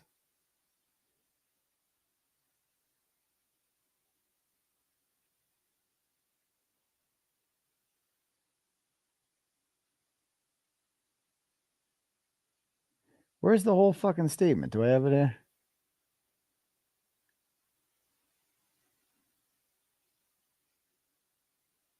Because this post was an old post that she made. This is a post she made on Instagram on the day his vile text messages were read out loud in court. Okay, and then I think this is the actual statement. All right. On January 29th, 2022, 14 minutes before his on-call shift was due to end, Michael Proctor was assigned to an unattended death, and his life was forever changed. Proctor and the other investigators followed the evidence, and a jury of the defendant's peers indicted Reed, and only Reed, for the murder of Officer John O'Keefe. Okay, they followed the evidence. So she starts off by lying, right? They followed the evidence. What evidence did they follow? Okay. I could come up with a million examples of how he didn't follow the evidence. For instance, he didn't speak with one of the most important witnesses, the plow driver. He's the only one that wasn't family and had no reason to lie and protect them. And he intentionally went out of his way not to find this guy. And I found him before Michael Proctor found him. And he told me some devastating news that John O'Keefe's body was not on the lawn at 2:30 when he went by there. Because Michael Proctor says right in his report, this is a February 3rd report, 2022, signed by Michael Proctor, says, I conducted a phone interview with Michael Trotta. He coordinates the plow and sanding trucks during storms. He stated that Canton uses town equipment to treat the roads with the exception of one company. He stated a company called By the Yard is used with plowing the roadways. So By the Yard did not exist as a company in February of 2022. It was incorporated April 25th, 2023, 1 week after I got on the case. They're like, fuck, forgot about this. We got to tie. That's called tying up a loose end. And it's owned by a guy who's a McAlbert crony. Seaman is his last name, of course. So also in this report, it says that Michael stated drivers met at 140 Boulevard Street at 2:30 a.m. and then left from there to clear the roadways. The company By the Yard was not called in until 3:30. Michael stated trucks were out sanding earlier, but only concentrate on major roadways in Canton and would not travel down Fairview Road. He stated that all town trucks are equipped with GPS, but the system went down a week before, so we can't track it. Again, this is what he claims Trotta told him, that the exact wording, they would not treat the Canton DPW would not treat Fairview Road. We don't touch that. By the Yard touches that. So that's a lie, because I spoke with Michael Trotta, and Michael Trotta testified at Karen Reed's trial. And Michael Trotta made it clear that we do plow Fairview Road. That's just a lie. So Proctor lied on February 3rd, 2022 about what the DPW director told him. He lied. Why would he lie about what Michael Trotta told him? Michael Trotta made it clear. Yeah, this is not what I said. I certainly would never have said that, because we do. He actually told me, and he said on the stand, that we plow it, and some of these subcontractors like By the Yard also plow it. We double up. That's what he said. They plow the roads extra good in Canton. They double up. So according to Lizzie Proctor, though, they were just, what was it? Following the evidence. They're just following the evidence. And by follow the evidence, she means make up lies. And why would she come up a lie? Why lie about this? Why lie about the town of Canton not plowing Fairview Road? Oh, real simple. Because if the town of Canton didn't plow Fairview Road, then there's no one to interview, is there? And therefore, there's no one that can say that there wasn't a body on the front lawn. No one can say that. It was like Proctor thought that she would never find Lucky Loughran, like she wouldn't fight for her life, like she couldn't afford a private investigator. That's what she thought. That's what he thought. So that's not following the evidence. It's not following the evidence if you don't interview Juliana Nagel until October of 2022, when she was inside the house when Karen Reed allegedly killed John and then would have driven directly past the body. It is not following the evidence if you don't put Sarah Levinson's name in any reports. The defense didn't even know who Sarah Levinson was by October of 2022. They didn't know. They knew there's someone else in the house. They didn't know who that was. So they couldn't interview her. Proctor didn't take any statements from her. Nothing. It's not following the evidence if you don't go across the street, knock on Kelleher's door, and say, can I look at your Ring camera video? That's another one. I hope they better fucking put that motherfucker on the stand. The defense. They better put that fucking guy on the stand. But is that following the evidence? You don't ask for a single fucking ring camera from any of these businesses or homes that, especially the one across the street that would have caught the whole thing. Not even ask. You didn't even fucking ask. That's not following the evidence.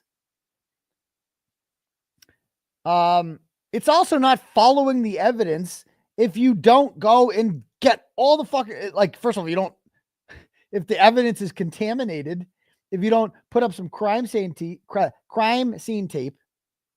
and tape off the scene, it's not following the evidence if you don't search Brian Albert's house. That's not following the evidence. No evidence was followed. What evidence was there? By the time that they towed Karen Reed's car, how about this? Trivia for you guys. By the time that Michael Proctor towed Karen Reed's car at 4:15, how many pieces of taillight had police found at that point? How many pieces of taillight had they found at 4:15? Who knows the answer to this? I think I know this one. Oh, right. 0. None. 0, 0, nada. They found no pieces of taillight. So what evidence were they fucking following? They towed the fucking car, right? What evidence were they following at that point? What is this evidence you're speaking of? Yeah, you have Jennifer McCabe claiming that Karen Reed said this, but you haven't even fucking spoken to Karen. There's nothing. You know who else they hadn't spoken to when they towed Karen Reed's car on January 29th? Katie McLaughlin had not been interviewed by police. She was not hand-delivered to Michael Proctor until the next day by Kevin Albert, of all the firefighters. Just her. Nuttall, Flamati, they all testified that they were not interviewed until February 8th. How the fuck is that following the evidence? What evidence? Colin Albert was not interviewed until 18 months later in regards to witness intimidation. Caitlin Albert was inside the house. Brian Albert Jr. was inside the house. They were not interviewed by police until 18 months after. So how the fuck is that following the evidence? In what world is that where you don't speak with the witnesses who were there, are not spoken to? How is that following the evidence? They don't find the microscopic pieces of taillight on John's clothing until 18 months afterwards. Why? They couldn't find it before? They just needed some more shit? And we saw no, by the way, that wasn't even introduced at trial, microscopic pieces of taillight at all. At all. So, anyway, fuck you, Lizzie, with your, well, you know, I mean that rhetorically. I'm not actually saying this to her. Lizzie can go fuck herself with this bullshit. All right, back to this. Despite this, the family says Michael Proctor has been defamed, maligned, and falsely labeled corrupt by the alleged murderer, her family. Oh, not her family. Defamed? How has he been defamed? I don't think you know what defamed means. He seems pretty corrupt. You know how I know he's corrupt, Lizzie? You know, Lizzie should know that this guy's corrupt is because he was offered a bribe immediately after Karen Reed was arrested and didn't turn it down. As a matter of fact, he said it should go to Lizzie, if I recall. But so, yeah, that seems a little bit corrupt. And a mob of her followers. Through unrelenting propaganda and disinformation, the defense is trying the case in the court of public opinion and painting Karen Reed as the victim with the hope of tainting a jury pool, which is all Spanky has been doing this entire time. Well, we all don't have the district attorney who will go on television for us and, state how perfect we are and how none of us would ever lie. We don't have someone like that in our corner. But yeah, besides that, you guys are the ones without the power. Sure. At the end of the day, a beloved police officer, an honorable man, was killed. They love hiding behind John. The prosecution believes it's an open and shut case. Oh, the prosecution believes that. And the defense knows this too. Oh my fucking God. Talk about lying. The defense knows that this is an open and shut case. They know this. Yeah, it is an open and shut case. Karen Reed obviously is not guilty. Obviously, that's agreed. This is an open and shut case. 1000%. This is an open and shut case. Smartest thing she said. But for her to suggest that this is an open and shut case for guilty and that the defense thinks that, it's like, you can't possibly believe that. No fucking way you can possibly believe that.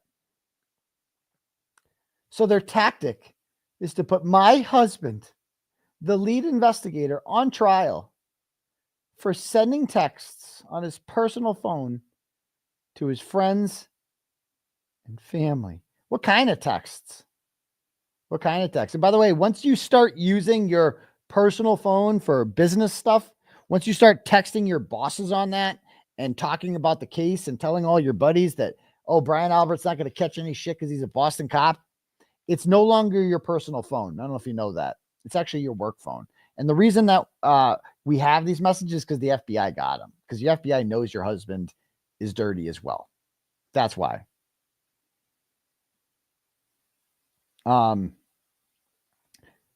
by the way, that's also not their tactic. Their tactic was to expose him for a number of things, like his intentionally shoddy investigation, the fact that he lied to a grand jury about his relationship with the McAlbert family. He has known them forever. That we were good. Honestly, we were good with that. I don't even really give a shit that much about the text messages, to be perfectly honest with you. Like, they were good. And obviously it worked with the jury because they were so shocked and like people heard that and they're like, no fucking way. But I was good with, I didn't need those text messages. I did not need those text messages. I'm good without those text messages because I did not need those to know that Michael Proctor is a corrupt, morally bankrupt piece of shit.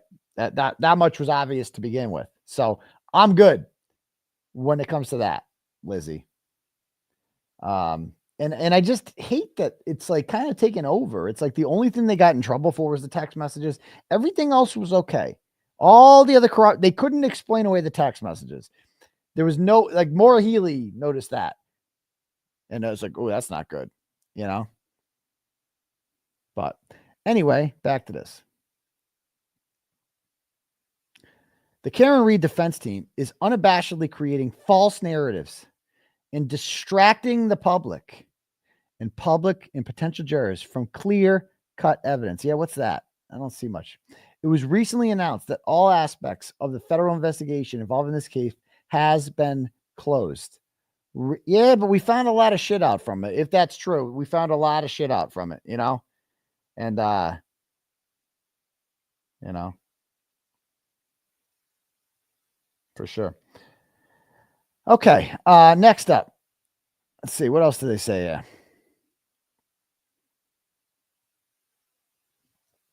Michael Proctor, who has an unblemished record, had an unblemished record in his 12 years with the state police, testified that the texts on his personal phone were unprofessional and regrettable. Oh, well, it's regrettable and unprofessional because he got caught. That's the only thing he regrets, getting caught. He didn't, trust me, this is how Proctor, dude, even after he got caught, like a week later, he's on his phone messaging Lally and saying, calling Alan Jackson an asshole. So clearly he wasn't that sorry at all. He even said in court, I still don't like David Yannetti. He lied on the stand about David Yannetti asking Courtney Proctor's boss, the principal of Kennedy Elementary School, like, where's Courtney Proctor? I want to talk to her. Completely made up. Liz Proctor is doing this, guys, because her entire identity is being the wife of a police officer. That's it. That's all she has. Her dad was FBI. Her brother's a Belmont police detective who sometimes responds to Grande's house when he's destroying his sister's dollhouse. True story. Or when his rapper brother, LV Montana, is up to no good. All right. But, Ted Bundy had a good record too. Yeah, until he didn't, And Karen Reed had an unblemished record too. I'm just saying. As if that means shit. So, what was I saying there? Oh yeah, Liz Proctor's entire identity involves being, the wife of a cop. She loves to be like, as a LE family, LE, they love to say LE, as a blue family, as they call themselves. What the fuck, bitch? What are you, a Smurf? You a blue family? The fuck is wrong with you? You're a blue family? The fuck does that mean? You guys wake up every morning, you're fucking blue? Oh, right.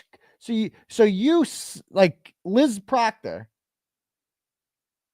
occasionally gives a Smurf blowjob to her husband. And, I guess that makes him a blue family. That's what that's supposed to mean. As if there's some special protected class of people because she sucks a dick of a cop. That's all she, like, let's keep it a buck. These women who love to be like, we're an LE family. It's like, yeah, you suck cop dick. You want a fucking cookie for that? Congratulations. A lot of people have sucked cop dick before. Lots of people have done that. All right. And let's be honest, a lot of them ain't their fucking wives either. Not that there's anything wrong with that, okay? But she sucks cop dick. That's all. Whenever you see we're a blue family or we're an LE family, that's code for I suck cop dick. That's all that means. I'm just spelling it out for you. That's what that shit means right there. It's just a fact. She's not special because of that. She thinks she's special. She thinks she's like, oh, like I'm sending off this guy to fucking die in the front lines every day. It's such a dangerous job. Bitch, there's nothing dangerous about being a fucking detective. She's not he's not it's dangerous being a cop. By the way, there's more dangerous. I respect police, all that stuff. Okay. I get it's nerve wracking. You see some crazy shit. Totally get it. Respect it. Blah, blah, blah, blah. Okay.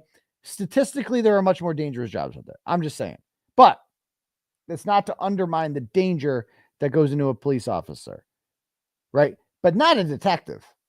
Not a detective. No, I'm sorry. Detectives get there after the crime is committed. Like, I could understand being the first on the scene if the bad guy's still there, starts shooting at you. Or even the troopers on the road giving tickets on the highways. On the edge of the road, people are going 80 miles an hour. That's dangerous. I get that. That's dangerous. But a detective? Bitch, you get there after the crime. Like after the bad guy's long gone. What the fuck is dangerous about that? What was dangerous about the work Michael Proctor did in investigating the death of John O'Keefe? What was dangerous about that? He showed up, he didn't even go to 34 Fairview Road. Oh, did Karen Reed almost run him over too? What the fuck is dangerous about it? He gets there afterwards. They collect, they put things down, they take pictures. They got bullets here. There's some semen over there, some blood over there, some more semen, some guts over there. Let's get some pictures of that. It's not dangerous. You go back and you fucking work it all out. You figure it all out. You use your brain being a detective. It's not dangerous. Get the fuck out of here. It's like one of the least dangerous jobs ever, being a detective. So Michael and so many others in his line of work see horrible things every day. Bitch, you don't see horrible. All right, maybe, I guess if you're a detective and you come across a crime scene, then maybe the body's still there. That's horrible. But like, let's keep it a buck. Like the people who found it, the cops who found it, are probably more traumatized than you. You're there afterwards. See horrible things every day. And may at times need to vent personally. So it's just, he's just venting. All she's doing is justifying this. Imagine that, how shameless you have to be. You're married to the guy who is most famous for talking about looking for nudes on Karen Reed's phone, objectifying her, talking about a balloon knot, saying she has no ass, all this shit. And, that's your fucking man. That's the guy you're married to. That guy. She's proud of that. She's not really proud of that. She just needs to say that she's proud of him because, again, the only thing Liz Proctor has going on for her in her pathetic life is the fact that she gets to go around saying, I suck cop dick. Without that, what is she? What's Proctor going to do after this? Going to get a job in construction? I suck construction dick. Nobody cares about that. Nobody's impressed by that. You're not going to get a free meal at Denny's over that. Sorry, dear. It's just so like, oh, she just wants this so badly to be married to a cop, but to think this is normal, like that she has no shame, that she's going out of her way, putting this out there, knowing everything that this pig has said. Oh, it's disgusting. But he needs time to vent personally. Like, no. Who told them to come up with this? Who told them, yeah, this sounds like a good idea? You should get on there and justify those text messages. No. Don't justify, just say they were horrible. This would have been a better letter if she had been like, I was personally disgusted by those messages. I know that he is embarrassed of them, and he's very upset because he truly believes that Karen Reed did this, and he knows that those text messages compromise the entire investigation. He feels awful, and I am not going to sit here and excuse those text messages. He needs, obviously, like, it was just inappropriate. There's no other way around it. It was a one-time thing. He's never done anything like that before. He knows it's wrong. He will never do it. That is not who he was. He maybe just make some shit up. He's going through some shit that week. Because nobody's buying this whole excuse about like, oh, he was so caught up over John O'Keefe, it made him do that. Because that makes no sense. He does this first of all, if you're that invested in it personally, you shouldn't be the lead detective. That's what you're admitting. You let your emotions take over. He investigates murders all the time. Does he get this upset over every fucking murder? Because this one on paper, what they're alleging wasn't even that bad. It was an accident. They were alleging manslaughter. Not that she fucking killed a kid, you know what I mean? Or did, like, they're alleging that a fucking drunk couple got mad and she accidentally hit him. That's what they're alleging. And he's fucking so mad about that. He just can't. So he had to make fun of her bowel movements. He had no fucking choice. That's what he did. That's what he does. And it wouldn't fucking matter. It's not fucking professional at all. Doesn't matter if it's your personal cell phone. Doesn't matter. None of that shit matters. The fact that she's up here trying to excuse this shit. It's like, what is wrong with her thinking this? And they claim that this was done through a PR company. Bullshit. That's another Proctor lie. There is no way any PR company ever would suggest that this is a good idea. Like Betterow said, if they were going to put something out, it needs to come from Proctor himself. Has to come from Proctor. He needs to explain himself. Instead, he's got nothing to say, and he's hiding behind his wife, which is the story. That is how the story has gone for the last 3 years. Proctor hides, does nothing. We never see Proctor. We never hear from Proctor at all. But we hear from his wife a lot. She posts online all the time, defending him, harassing people, all this shit. Because she's desperately holding on to the fact that she, as of right now, she can brag about sucking cop dick. In a few weeks, she might not be able to do that. Okay? That's all this is. She will have nothing. She should divorce him. I mean, she should divorce him a long time ago. People would have respect for her if she actually did that. But anyway, back to this. So she goes on to say, oh no, this is Courtney Proctor saying this. Michael and so many others see horrible things every day and may at times need to vent personally. He saw a fellow officer die in a horrible, tragic death. No, he didn't. He did not see John O'Keefe die at all. He didn't witness this happen. As a matter of fact, nobody witnessed it happen. Nobody even witnessed the body afterwards. The cameras across the street. Nobody witnessed this. But Michael Proctor heard about it happening, and he was just so distraught about that. Who among us has not said something regrettable? They're trying to like act like this could be any one of us in moments of stress, shock, or sadness. Well, the message in which he tells his bosses he's looking for nudes in her phone, that was 6 months later. So was he still experiencing stress, shock, and sadness 6 months later? And the only way that he could express this stress, shock, and sadness is by saying, I'm looking for nudes of Karen Reed. That's okay. Okay.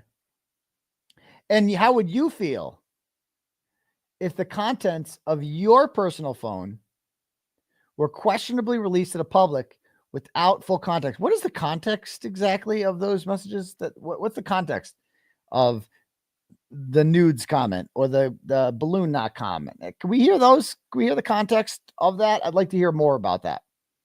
I'd like to hear more. And how would I feel? I can't relate because I've never been under FBI investigation ever. And I don't plan on ever being under. It's not a normal thing that you're investigated by the FBI. So they go through your fucking phone and write a report about it. Yeah, it's not normal. Keep in mind, this is the same person who had these messages. Check these messages out. Where Proctor says on February 4th, says, hopefully she kills herself. And Courtney Proctor writes back, let's hope she does. You must be bad because some people just say it was a bad, whatever you know must be bad. Because some people just say it was a bad, drunken tragedy. Yeah, some people say that. Some people say that. This fucking piece of shit, huh? Anyway, yeah, remember she posted this, Courtney Proctor did. Thank you and perfectly said. I'm Mike's sister and appreciate everyone who voices their support of him right now. Please continue to spread the word because the true crime in all of this is what Karen did. Yeah, right. And then what she and her defense team did to involve the AG's office. The AG wasn't involved. Who 100% abused their power to access my brother's cloud. That's the real conspiracy, right? Yeah, that's the conspiracy. Michael Proctor is the victim of a conspiracy. Dun, dun, dun. Right.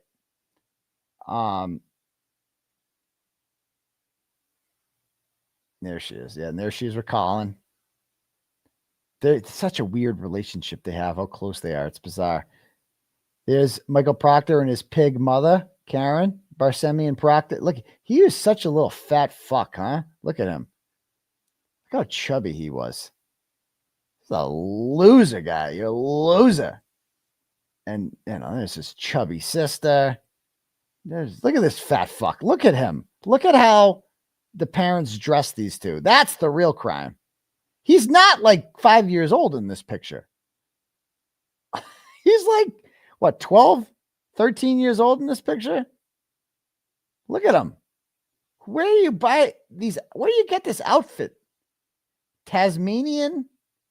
But not even the devil. It's just the island of Tasmania. And I don't know what color shorts these are or why he's standing there with his hands on his love handles. And then the sister, I mean, let's just put it this way. If you told me that she could play the tuba, I would not be surprised. I don't think anyone would. Like come on, if I told you right now, oh yeah, you know, she plays a musical instrument. I think everyone agrees. It's in the brass family, right? It's definitely in the brass family. We know it ain't the flute. That chick ain't playing the flute or the clarinet. She's doing that thing. Definitely a tuba, a sousaphone, maybe a trombone, something like that. I mean, she's that chick. she has, if school band had a face, it would be Courtney Proctor's in school band, you know? It's true. It's fucking true. This is an ugly family. I mean, look at them. Look at them. These two losers grew up to be the biggest shitbags, didn't they? Oh, these fat kids. Anyway, Elizabeth Proctor, this is not news either that she put this stupid statement out, because she also put this statement out like 8 months ago and the media didn't report on it. It's so, and by the way, did you see that they said we're not sending this to Boston 25 News because of Ted Daniel? Why? I mean, it's just like, what? Because he interviewed Karen Reed. You know who else Ted Daniel would gladly interview? You. Any of you people. Jen McCabe, Michael Proctor, Michael Morrissey, go down the line, Hank Brennan. He would love to have access to those people that he had to Karen Reed, who has every reason not to talk. And Michael Proctor doesn't. He has every reason to talk. Jennifer McCabe has every reason to talk. They are not on trial at all. But Karen Reed talks and those, whatever. So this is what she wrote right after the messages came out. Throughout this year, we have seen the worst of our society through social media, right? But now, says the woman who tried to get people fired at the job, but now it's crossed from vile messages on the internet into our physical lives. There is knowing intent to try to harm and intimidate us. People drive by our home regularly, take photos, and send them to us to try to scare us. That never happens. Photos of our children have been sent to us and our friends. Here it goes. There it is. There it is. Semen, doxing, children. That's it. You mention that and everyone's like, whoa, children? Whoa, whole different ball. Because nobody gives a shit. So people went by their house and took pictures. Boo fucking who? Nobody cares. Like, well, there was children in the pictures. Whoa! Was there semen? Was there doxing too? Oh my God. Stop the fight. Stop the fight. We have been told to kill ourselves. Says the woman whose whose husband and sister-in-law said that they hope Karen Reed kills herself. You have to be fucking kidding me. To take a bullet to the roof of our mouths, that this world would be better off without us, and that our children deserve better. That's true. Voicemail saying people are going to come and take our kids away from us. No one, wait, was that me? I never said I was going to take her kids away from her. I said I was going to volunteer. We've been over this. I was going to volunteer to foster them if and when Michael and Elizabeth Proctor go to jail. The kids are going to need somebody to raise them. I will volunteer, okay, to foster them. That's what I said. I'm going to volunteer to foster them, and we'll begin the adoption process, okay? But I need a bigger place, okay? We have bunk beds here. They can sleep on the couch, I guess. We do have a nice backyard. I have several footballs they're compatible for spirals. We have basketball hoop access. Got a lot of shit, Got Disney Plus, Netflix, all the shit a kid can want. Got Nintendo, you name it.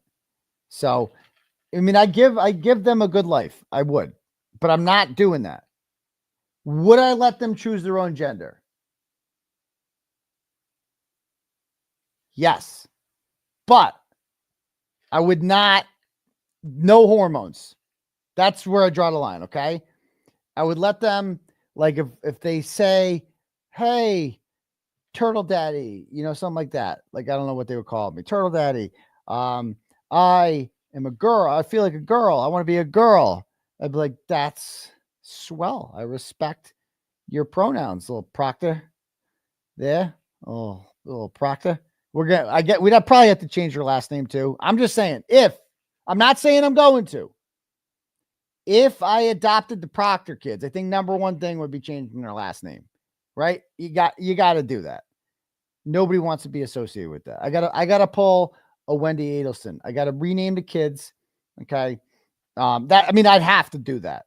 Just, it's not fair. Nobody wants to be a Proctor's after this. That name's no good in this town, So for their benefit, I guess we'd have to do that.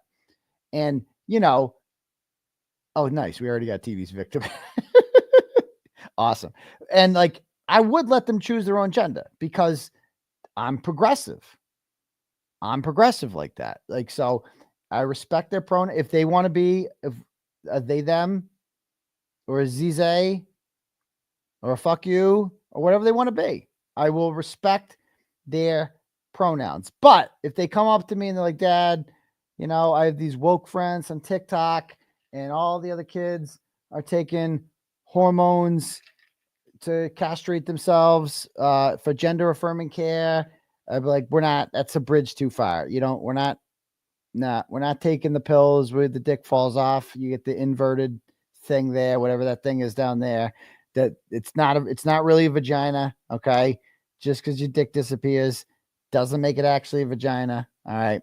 So, so I'm not that extreme, they're acting like I'm all extreme. Like I'm going to give these kids gender affirming care. I'm not doing that. I'm just saying I will respect their pronouns. Okay. That's it. And if they want to wear a dress, they can wear a dress. Okay. And if I need to email the teachers and let them know, they're whatever, gender, like this one's named Diane now and whatever, it's fine. Ashton, one of those non-binary names, whatever. That's not bad. Okay. It's not a bad thing. That's not threatening to kidnap anyone's kids. I want to be perfectly clear about that. Okay. It's just, there's nothing wrong with the foster care system. I'm sick of Elizabeth Proctor bad mouthing foster care. I'm sick of it. Anyway, back to this. Okay. Clay wouldn't have worn a dress, but you know what? If Clay came up to me, which he wouldn't, and said, Daddy, I have news for you. I actually identify as a girl now, and I want to be called, I don't know, Clayina, or I don't know, Claytrice, or whatever she wants, whatever Clay wants to be called. I would say, go for. I was gonna say we should have aborted you the third time. That's what I would. No, I'm just kidding. I would respect Clay's pronouns. Okay, back to this. Yeah, it wants to be called Clit. I'm not Clit. I'm Clit. I'm Clit. Clarice. Yeah. Claytrina. Yeah. There's so many good names for Clay. Now we have. You guys are funny. All right. Funny fucker. Voicemails. Let's say, and the sad thing is this behavior has been considered okay, even by the people we thought we trusted. The harassment is daily. And I can never put into words the toll this has taken on us and all the other families involved. None of this is okay. And I look forwards to the day when this behavior is put to an end. I couldn't be prouder of Mike. I think he could be a little prouder. I think that's a problem. That's what you're proud of him.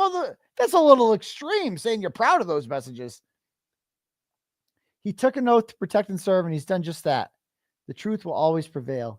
The past 14 months has been stranger than fiction. I never could have imagined what our family would go through. As a LE family, there it is, AKA because I suck cop dick, you expect some difficult days. The inherent risks of the job, the long hours, seeing horrific crime scenes, and sometimes having to deliver the worst news to families.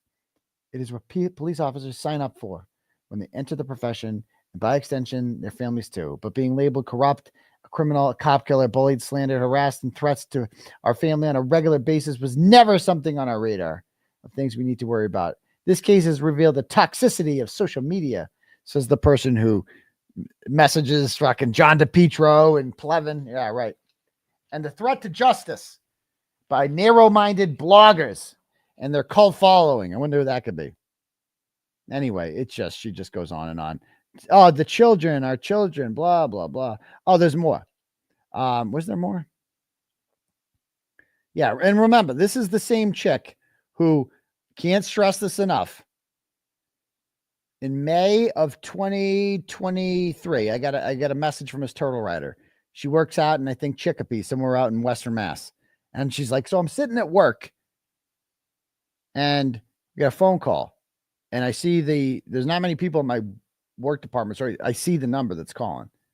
And this is a woman who has left comments on my page that were critical of Michael Proctor. And she says the call back number comes to Michael Proctor, it said on it. She sent me a screenshot of it. She's like, this is the number. It says Michael Proctor. Called once and then tried to mask it the second time, but the number still came. We still got the number. And so I called the number, and it's not Michael Proctor. It's this person.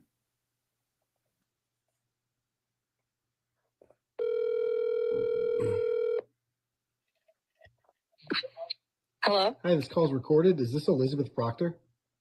Yes. Hi, Elizabeth. My name's Aidan Kearney from Turtleboy. I'm calling to see, are you calling people's work? I can't believe she fucking answered. That's just like, is this Elizabeth Proctor? Yep. Yeah, this is Turtleboy. Click. So that was the end of, so it was her. And so she was calling people, harassing them at work. And then she sent this email out to a school committee member in Western Massachusetts whose husband is a cop, because she had left a comment saying that, what was the comment Michael Proctor made? That this woman said something about, if Michael Proctor's going to kill himself or something like that. And this is what she posted. This is what she says. Your husband is a patrolman in a tiny town. I'm sure he sleeps most of his shift. You are a disgrace to police wives everywhere. To police wives. See what I mean? Like, her whole fucking thing is like, I'm a police wife. Bitch sucks cop dick. So that's all she is. She's just a dick sucking, except the dick she sucks is attached to a guy who has a badge and a gun. That's it. She ain't fucking special. And she's talking to this other woman like, oh, your husband works in a small town. Probably sleep. Not a real cop like my husband who drives around, Canton and Dayton all the fucking day and doesn't even go to the scene. Right. Give me a break. Give me a break. Anyway, as a LE family. And remember, when they first came to their door, watch this. We have our team in place tonight at 6, but let's begin with NBC 10 investigator Kathy Curran. Kathy, you just spoke exclusively with one of the central figures in this case, State Police Trooper Michael Proctor. We all know his name, and it sounds like he wasn't thrilled to see you. Well, Glenn, there's a lot of pressure on the lead investigator, Trooper Michael Proctor. We heard the disturbing texts about Karen Reed that he sent to friends, family members, and coworkers. There's an internal investigation by state police, and we know there's an ongoing federal investigation into how this case was handled. Proctor was at his home in Canton this afternoon when the Karen Reed case ended in this trial. We caught up with him just a few moments ago to ask him his thoughts on the outcome of the case. Trooper Proctor, Kathy Curran from NBC 10. We'd like to ask you some questions. Do you think your actions impacted the... There's Lizzie. There's Lizzie. You guys see Lizzie there? Get off our lawn. There she is right there. Look at her. What a cunt. What a stupid cunt. And again, I was charged with witness intimidation when I did this. We'd like to ask you some questions. He said, get the fuck off my lawn. Did he really say that? Kathy Curran from NBC 10. We'd like to ask you some questions. He actually yelled that. I did not even pick that up. He yelled, get the fuck off my lawn. This is how he talks to people while the camera's rolling. She's not on his lawn. She's nowhere. She's in the fucking street. And he goes, get the fuck off my lawn with the camera rolling. And everyone already thinks you're a dickhead. That's wild, man. It's wild that they say anything at all. Do you think your actions impacted the outcome of the trial? Get off your lawn. I'm not on your lawn. I'm on the street. Do you have anything you'd like to say? I fully support my husband. Karen Reed is a murderer. You support I fully support my your husband. husband? Karen Reed is a murderer. And you heard it there. His wife fully supports him and called Karen Reed a murderer. Testimony in the case showed Proctor was familiar with witnesses in this case. We reached out to state police about Proctor's current status with the department. They told us he's still employed and had no further comment at this time. Kathy Curran, NBC 10 Investigators. Yeah, sure. Okay. So yeah, that's the Proctor thing. Okay. Let me read some turtle chats here, shall we? All right. Good audience tonight, by the way. I saw over 7,000 people in the chat earlier. Still got 6840 now. Riding good. Okay. Jack Me Off sends $25 and goes, I'll allow it. If they revoke your bail, how will you be able to testify? Well, I would be brought in custody, which I don't even want to think of. I would assume I would have orange on. They love doing that. And I would have handcuffs on and you know, the shackles and all that shit. And I would testify, I guess, from there. I mean, I would, if I was in custody, which God forbid I won't be, I wouldn't mind it then, because then you get out of jail. You can't watch the trial in jail anyway. So that would fucking suck. So yeah, so thank you for that. Let me do a poll, actually. You guys make me feel better. Now I kind of want to do a poll.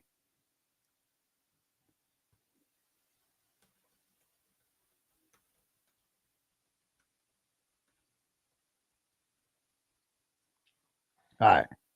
So I'm asking in the chat, do you think they're going to revoke my bail on Tuesday? Like, send me back to jail. What do you guys think? Let's see. Oh, great. 12% of you say yes. Okay, 10, 13. Up to 300 votes, 15%. 16% say yes, huh? That's high. That's high. I was hoping that would be lower, to be honest with you. Come on, people. Let's see. We are 500 votes in. We're at 83% no, 17% yes. Yes means going to jail. Yes. That's what I didn't think I had to explain that. Okay. What do you guys think?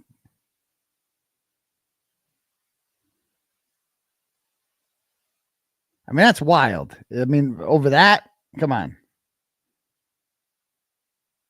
Okay. All right. Okay, cool. Anyway, we'll leave that up.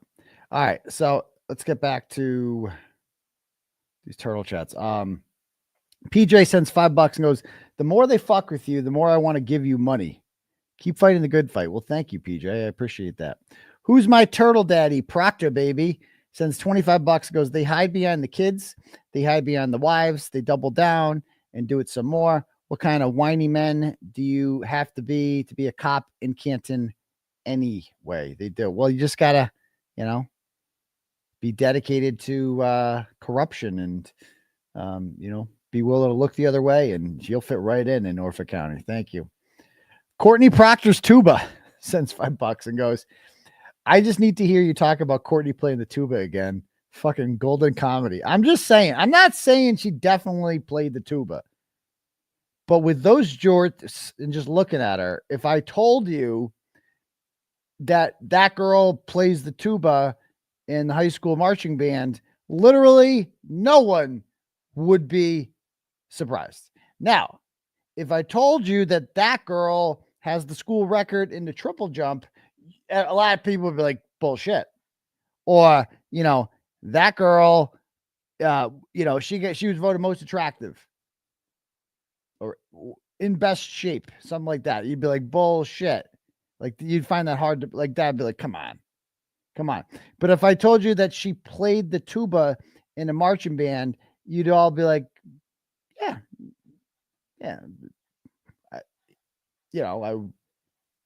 I wasn't 100% sure of that, but certainly that is not the least bit shocking at all. Just saying, it's just not the least bit shocking. So there you go. So I don't know as a fact that she played the tuba in the high school marching band, but if she did, it would be the least surprising news ever. That's all I'm saying. Okay. Paulie O'Queef sends $50. Thank you, Paulie, and says, "You get me through the weeks. More people need to be like you. Proctor's sister and wife are pathetic. I'm embarrassed to be a fellow female with those total fools. He's such a corrupt pussy. LOL. None of his negligent and inappropriate behavior can ever be justified. P.S. Rich Schiffer, you're my boy." Well, thank you very much, Paulie O'Queef. I appreciate that greatly. Okay. Kristen sends $10, goes, "How do you think Hank will treat Proctor when he's on the stand?" Same way Lally did. Let's get ahead of it with the text messages. Same exact way. Bev's Grave Concern sends $10 and goes, "If called to testify, maybe do what the McAlberts do. Have a complete lack of memory about anything. See, I don't want to come across as shady. That's all. I have nothing to hide. I'm not like them. If asked about anything you wrote, asked to read it before answering. I don't recall even what time it is. I don't know time. That's one thing I will definitely do is pull a Tristan Morris. But like, I don't know about time. Could it have been the morning? Maybe. I don't know. I have no idea. Could have been night? Maybe. I don't know. I don't know time. I don't do time. Thank you. Kathy sends $25 and goes, "Doctor, what do you think of TNT's theory?" Who's TNT? Their theory that it was Fatty Matty who was the one who did the 227 How Long to Die in Cold Google search and not Jen. I have no fucking clue. A lot of people have sent me that. And they're like, "Yo, you got to check out Truth and Transparency stream here about how Matt McCabe did it." And then they send me a 3-hour fucking stream. I watched none of it at all. Like, don't send me a fucking 3-hour stream and say, "Check this out. Check out this theory." Not doing that. You got to sum it up. I am not watching Truth and I'm not watching anything for 3 fucking hours at all. Not going to happen. You just got to send me a timestamp. I don't have time for that shit. For a theory? For a theory. Come on. And by the way, if that Matt McCabe, first of all, who cares if it was Matt McCabe? Like, what difference does that make? If it's Matt McCabe or Jen McCabe, the fact that it was Googled at 227 at all by one of the McAlberts that's all I need to hear. Okay, that's it. So it doesn't really matter to me. Okay. Back to this. Karen Hater Troll sends $10 and goes, "Have the police served you with witness papers? Or are you still staying in Tro?" No, I have not got any witness papers. So there's that. Thank you. Lisa sends $10 and goes, "What's up, Dr. Turtleboy? What about Higgins lying under oath saying he did the Irish goodbye at the waterfall when clearly it shows in the latest video at the end of the night he was pointing and yelling where John was standing at the bar by himself and Chris Albert was trying to calm him down? Did he say he did the Irish goodbye at the waterfall? Or I thought that was another time. There's that. Okay, cool. Okay. Next up. Hoodie Ho Yo sends $10 and goes, "Who's going to tell Proctor you can't be defamed when you're only famous for being a shitbag?" Good point. Good point. Susan sends $10 and goes, "If you had to choose between your own coverage or getting on the stand, what would you pick?" I'd have to pick my own coverage. I mean, not being in the courtroom is a trade-off I'm willing to take. I would, if I could take the stand and still do my show and write about this and follow it and talk about it, that's a trade I would take. I would gladly do that. Although at the same time, my lawyers would probably recommend taking a fifth. Okay. But whatever. I would not trade taking the stand if it meant I had to give up not watching any of it. No fucking way. No way. But man, trust me, I get hard thinking about getting up there with sitting on that witness stand and just telling Spanky what I really think of him. Oh my God. Okay. So there's that. Frank sends $5 and goes, "Damn, I wish Lucky's plow had a dash cam. We all know he told the truth that John wasn't out there at 2:30. That would have indicated and incriminated every one of those scumbag McAlberts and got them all sent away for good like they deserve. I know. Imagine that. That would have been awesome.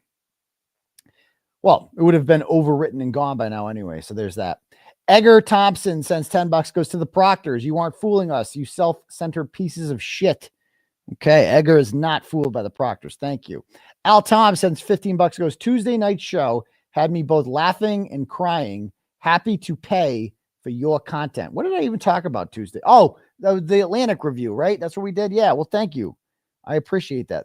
I got real there. Shit got real. We talked all about personal relationship with Karen Reed and my mom and all this shit. So thank you. That was a good show. Thank you. I need to cover it. Exactly, Rich. I mean, this is the climax of everything I've been doing. You know what I mean? You can't have a porno with no cum shot. Like, I'm sorry. Like, it's like the most important fucking part. It's a goddamn trial. I gotta be there for it. I can't do all the pretrial stuff and then not be there for trial. Can't be there for the dry hand job and then not be there for the money shot. Come on, people. It's just common sense. All right, back to this. Okay. Tammy sends $10 and says, let's see.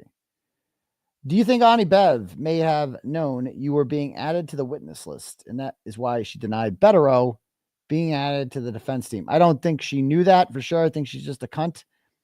But I did think about that. Like, what would it be like if Bettero now was, if he had been added to the Karen Reed defense team, could he even, I don't know. It definitely, I don't know how that works. You'd have to ask a lawyer. I haven't talked to Bettero about that, but I think it would definitely complicate things a little. I think it would, but I could be wrong. Anonymous, please, sends $25 and says, Paul and Aaron were in attendance at my brother's funeral in September 2024. So they probably know who this is then if they were at your brother's funeral in 2024 and September 2024. And sorry about your loss. She goes, I personally do not know them. But ironically, my brother worked with Aaron for several years and attended their wedding. He knew John as well. I did not know this until very recently. At the friends and family afterwards, Aaron told me she thought what I've done for Karen is weird. Is weird? Aaron, if you are still with Paul, I personally think that is weird. Oh, got him. Got him. I mean, that's a good one. It is a little weird. She has not been seen since then. It's been about a month since Paul O'Keefe, the shirtless picture came out. And it is a little weird if you're still with him. I'm just saying. Anyway, back to this. Salty Sea Monster sends $5. Goes, happy 39th birthday, Mike Tellier. Free Turtleboy, free Karen Reed. Thank you very much, Salty. Anani Mouse sends $5 and goes, did my $20 donation about Mike Valkanis go through? I'd have to go back and read them, but I worked with him for 6 years. That's the doctor who assaulted Tom DeRozier at the town meeting. I worked with him for 6 years before the flood that sent him over to Good Samaritan. Let's just say that he and Proctor would probably get along well, given how they talk about women. Finally, I get that Baby Clay is a joke, but I'm new here. Clue in the clueless, please. So Sweet Baby Clay was a 7-week-old imaginary fetus that the fake victim was pretending to be pregnant with in order to try to keep me around. And then he wasn't real, but she fake aborted him on November 27th at a fake Planned Parenthood. And then she told me, psych, after a week of telling me she was in pain and trauma from the fake abortion that she claims I made her get, which is also a complete lie. Never said anything of the sort. Would never do that. Would never force somebody to do something they don't want to do. A week later, she's like, psych, I was just testing you and Clay's real. Okay, great. And then she had another fake abortion on December 8th. She said she took the abortion pill but they had to take 4 other pills to finish Clay off, I guess, and extract Clay from her. So she killed Clay again on the 8th and then just didn't extract him because she got too drunk, she said, and didn't take the pills, and then wanted me to go back to her apartment. She couldn't get me over to her apartment on December 23rd using a threesome. She's like, come over, daddy. We're going to have a threesome and we'll bring over whoever. Oh, we'll have a great time. And I turned it down. I said, I have to work. I don't have time for midday threesomes. I can't do it. As alluring as that sounds, I can't do it. And but then she realized, okay, I got it. Well, I got to get him over here somehow. And that's when she said that Clay was still alive and that she had to come. She needed me to come. Well, she had to come. She needed me to come over there to watch as she finished off Clay, kind of, or discuss Clay. First, we were going to discuss Clay about what are we going to do? Because it's a long story, but I was going along with it. By then, I'm like, let's see how, like, it was like that episode of Seinfeld where George tells Susan's parents that he's got 2 horses in the I don't know, Suffolk County or something like that. Oh yeah, it's Prickly Pete and whatever, and he drives them all the way out there, and it's just a game of chicken. I was going to do the same thing with her, where I was going to be like, let's raise this Clay baby together, and we will go and get the whatchamacallit's done, ultrasounds done together. I want to be there for that. The Hamptons, that's where it was, the Hamptons, right? And so I'm like, yeah, let's fucking do it. And so I went over there thinking that we were going to discuss Clay's future because Clay had survived already 2 abortions and a couple car crashes. She had been in recently too, of course. And when I got there, to my surprise, out of nowhere, she just takes the abortion pills in front of me and murders Clay in cold blood and said that if I didn't stay there, that she was going to take her 4 kids with her in the car to my house an hour away and have this fake abortion of fake Clay in my real driveway. And that was going to be a real problem. That was going to be a real situation. I can't have a crazy bitch in my driveway with 4 kids having a fake abortion in my driveway. That is going to be very tough to explain to my kids. Very tough. That's going to be very tough to explain to my ex-wife why there's a hysterical woman having a fake abortion in our real asphalt driveway. I can't explain that. So I had to stay there, and I watched in horror as Clay was eliminated. Finally, she finished him off. She finished him off. He survived so much already. He was going to make it. He was my favorite fetal alcohol syndrome baby ever. And he was going to do great things and he told me he wanted to be an astronaut when he grew up. And I said, Clay, that's great. You are going to be, just because you're a fetal alcohol syndrome baby doesn't mean you can't be an astronaut. Well, can't be an astronaut now because he's fucking dead, isn't he? He's dead. They killed him. She murdered him in front of me. Murdered him. Can you believe that? I had already picked out a daycare for Clay. He didn't even need daycare. He can just watch himself. But he wanted to be around other kids because he wanted to make friends. So it's not easy for kids like him with fetal alcohol syndrome, So it is what it is. So that's the story of Clay, if you're new here. Okay. We love you, Clay. I know. R.I.P. Clay. Okay. All right, back to this. So Missy Mayhem sends $5 and go. Oh, no, I already read that. No, it says $5 and goes, we'll be there covering it. Thanks for coming on the show, Aidan. Keep fighting the fight. Well, thank you very much, Missy Mayhem. I appreciate that. Let's see. Jason sends $10 and goes, hi, Turtleboy. Why didn't the defense emphasize how impossible or difficult it would have been to go 24 miles an hour in reverse, let alone in the snow, after drinking with no one seeing or hearing it? Do you have the same car as Canton Reed I feel like most jurors would grasp that with common sense. And that's something I would definitely bring up if I was, and I think the defense could probably cross-examine me about this. Have you ever tried to do this before? As a matter of fact, I have. I drive a Lexus RX 350. Karen drove an Lexus LX 570. I assume they have different engines.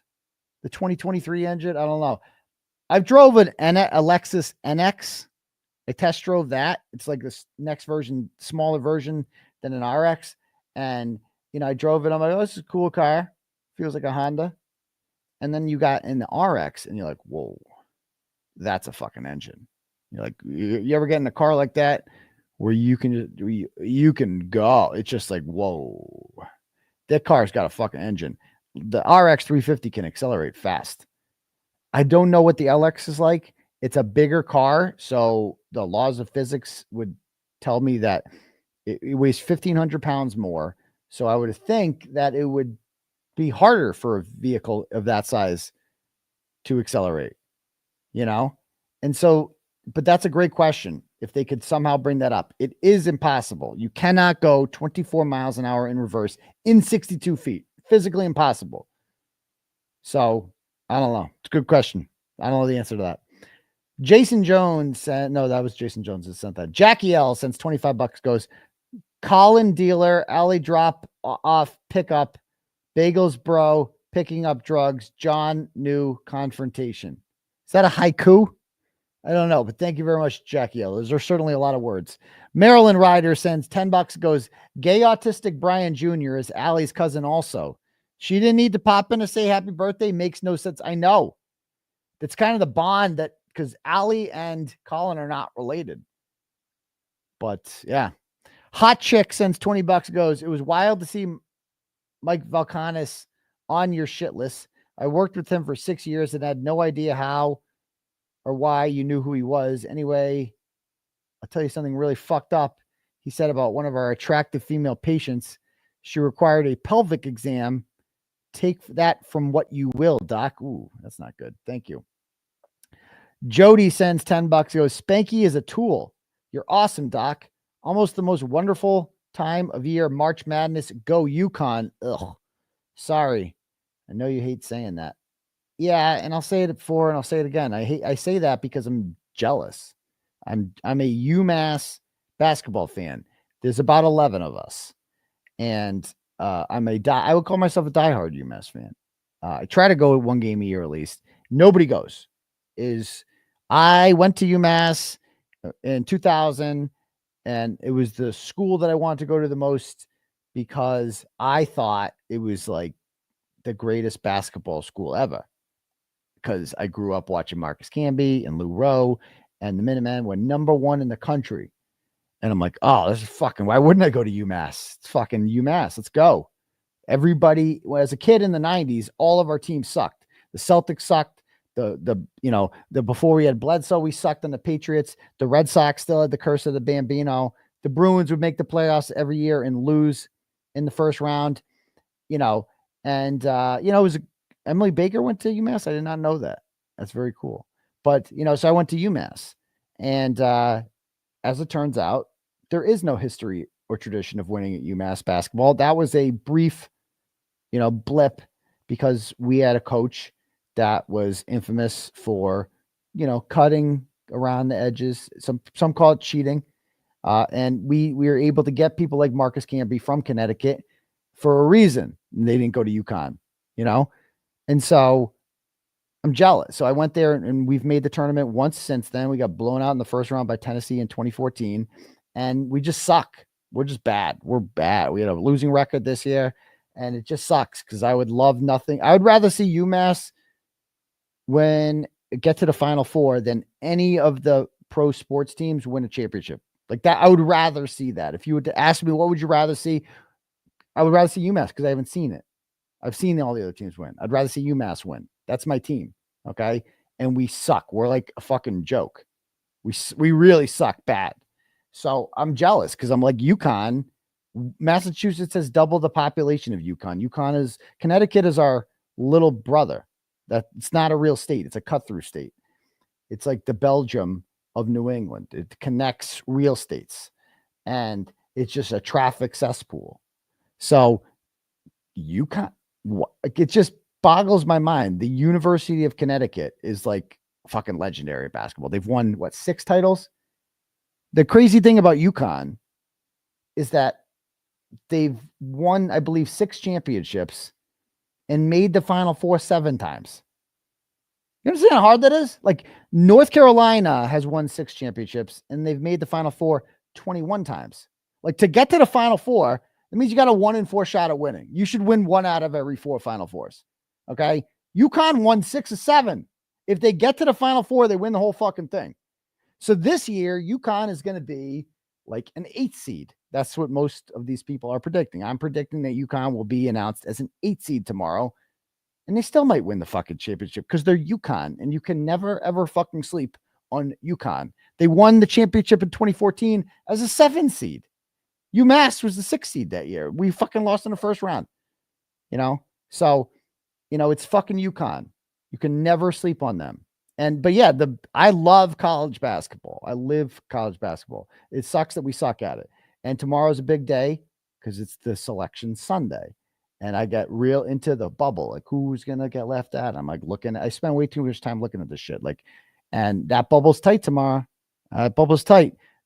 Telling you, the team's right on the bubble. Well, North Carolina, Texas, Boise State, Xavier. Those are like the bubble. 2 of those are going to get in. 2 of them are out.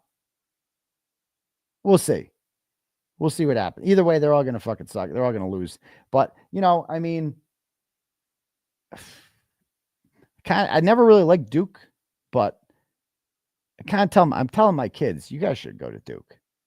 Yeah, that looks like a good fucking time. Going to Duke, that looks a really good time. North Carolina doesn't belong. They haven't beaten anyone good. They got a shitload of losses. And the ACC ain't what it used to be. They almost beat fucking Duke yesterday, though. But you're right. Anyway, so yeah, I'm really looking forward to the bracket thing tomorrow, and we'll see what happens. But okay, back to this. Back to the turtle chats here.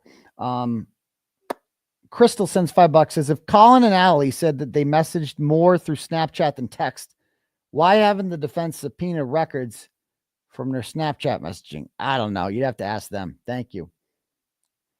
Talon sends $10 and goes, why didn't the date change on the text thread with Colin if it was past midnight? I've examined that. That doesn't always happen. I've tested it out myself. That if you're suggesting that thing is Photoshop, I don't believe that's Photoshopped. I believe that's real. But I think they've deleted other messages though. Like they didn't message again until the 20th. So there's that. If you're focusing on that, you're missing the point. That text doesn't prove shit. That's the big thing there. Shit, nothing. Okay. Back to this. Nick sends $25, goes, Doctor, the defense can call the Kolakithises as witnesses for their side, as well as Officer Barros. On a side note, the Kolakithises and Irene Scordi-Bello are Greek. I'm Greek. All 3 were good for Karen. Bello more reluctantly, but wanted to do the right thing, it seemed, just under duress. I agree with that one, Nick, completely. Sarah sends $5, goes, Aidan, you remind me of another journalist, Hunter S. Thompson. Gonzo journalist. He notoriously went by Doctor too and had an honorary Doctor of Divinity degree. So, because you deserve it, I decided to gift you with the same honorary degree. You are officially Dr. Turtleboy. Well, thank you. Fuck the haters. Okay. All right, cool. Let's see. Melissa sends $10, goes, hi, Turtleboy. Interesting that Hank included Barros' testimony in the opposition to the motion to dismiss, but didn't even call him as a witness. That's such a good point. They just twist information to fit their narrative, sending support from Southern California. That's a great point. They listed his testimony in the motion to dismiss, and then they don't even call him again. So I guess they didn't think it was that great. Interesting. Swollen Colon sends $10 and goes, why didn't the defense call the tow truck driver? He had to have seen the cracked, not smashed tail. Again, you guys act like I am the defense. I can't answer these questions about why the defense didn't do something. I can't answer those. So you can just email him yourself. Maybe you're just thinking out loud and you want to have the class discuss that. I get it. that's fine. I'm all for that. It's your turtle chat. You can say whatever you want. Just know that I don't have an answer to that question. So thank you. Colleen sends $25, goes, Hanky, better not fuck with my Tuesday, Thursday, and Saturday nights. If you insist on moving forward with this trial, we need daddy's insight. I know. I'm saying, Spanky, there's a lot of people out there counting on me, dude. We know that's why you're doing this, Spanky. Stop it. Okay.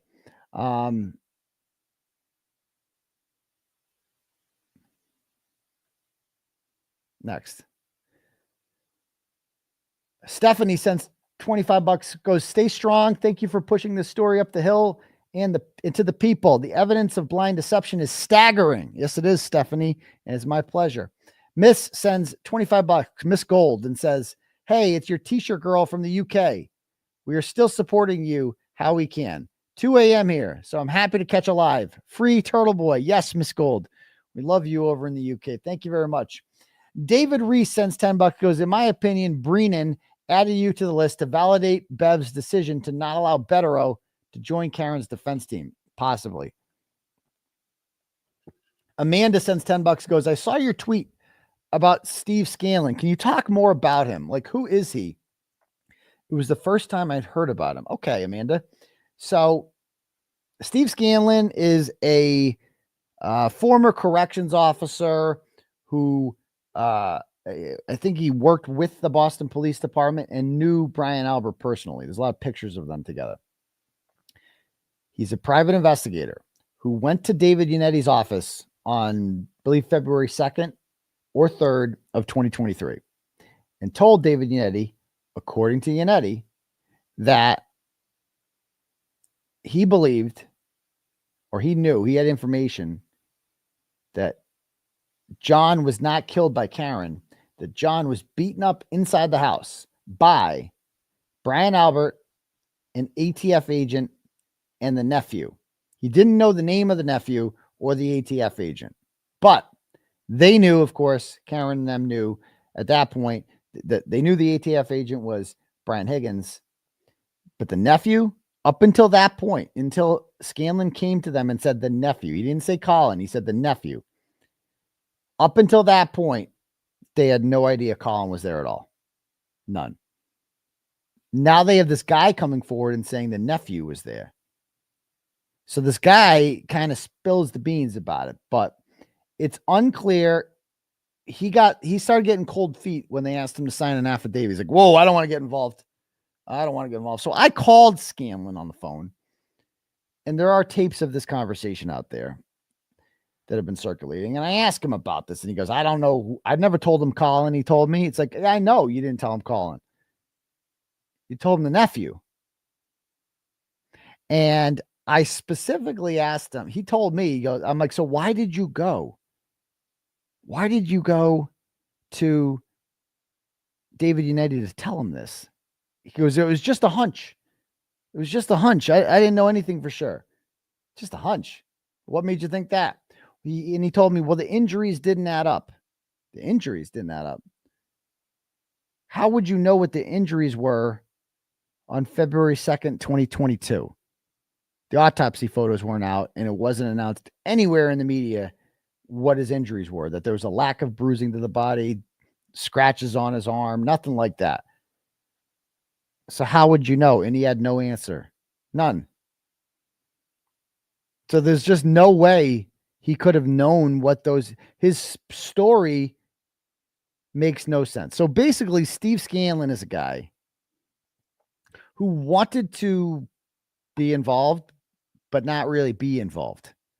He wanted to alert that he knew something happened. He had some sort of information, and he wanted to alert the defense of it, but he didn't want to go all the way. He didn't want to be on record. He's kind of a coward. And by kind of, I mean very much so a coward. And so he would be a horrible witness for both sides. I don't imagine they would call Steve Scanlon, but if they do, that would, David, I mean, they could easily ask him, how did you know about? I mean, that could easily blow up in their faces if they actually call him. I assume that Hanky thinks that if they call Scanlon, he's going to be like, oh, I never told him that. This is all they're lying about shit, you know? So I don't think they're going to call Scanlon, but he would be a bad witness for both sides, I think, but that's just me. But, you know, anyway. Yeah, you can't hunch an ATF agent. You can't hunch the nephew. How would he know that Brian Albert's nephew was there? How would he know that? Unless he was talking to people, you know? So there's that. Okay. Dr. William Von Billingston sends $10, goes, "Hi, Turtleboy. If the jury acquits on counts 1 and 3 but hangs on 2 again, do you think the Commonwealth would try again on just count 2? Any idea on how long Karen could be looking at if found guilty on only count 2? I think 20 years. Could be wrong. Also, would you call Meatball a gravy dumpster on the witness stand? I might. He just looks like a dumpster full of gravy, doesn't he? But yeah, I don't know. Do I think they'll come back and try her again on count 2 for manslaughter? Wouldn't surprise. Money, I would bet money, yes. If I was a gambling man, I would say yes. But again, that takes a lot to go after someone for a third time. You could have get him twice. Are they going to bring Spanky back? I mean, what the hell? They're going to pay him again? Be in Trouble Roland sends $10, goes, does anyone know if there is video of Karen Reed's passenger side taillight on after she left Brian Albert's house that night? If so, where can I find it? Passenger side taillight on. I don't think so. I don't know what that means. I mean, there's the One Meadows Ave tape, but that's it. Okay. Stephanie sends $25, goes, stay strong. The assholes will lose. I hope so.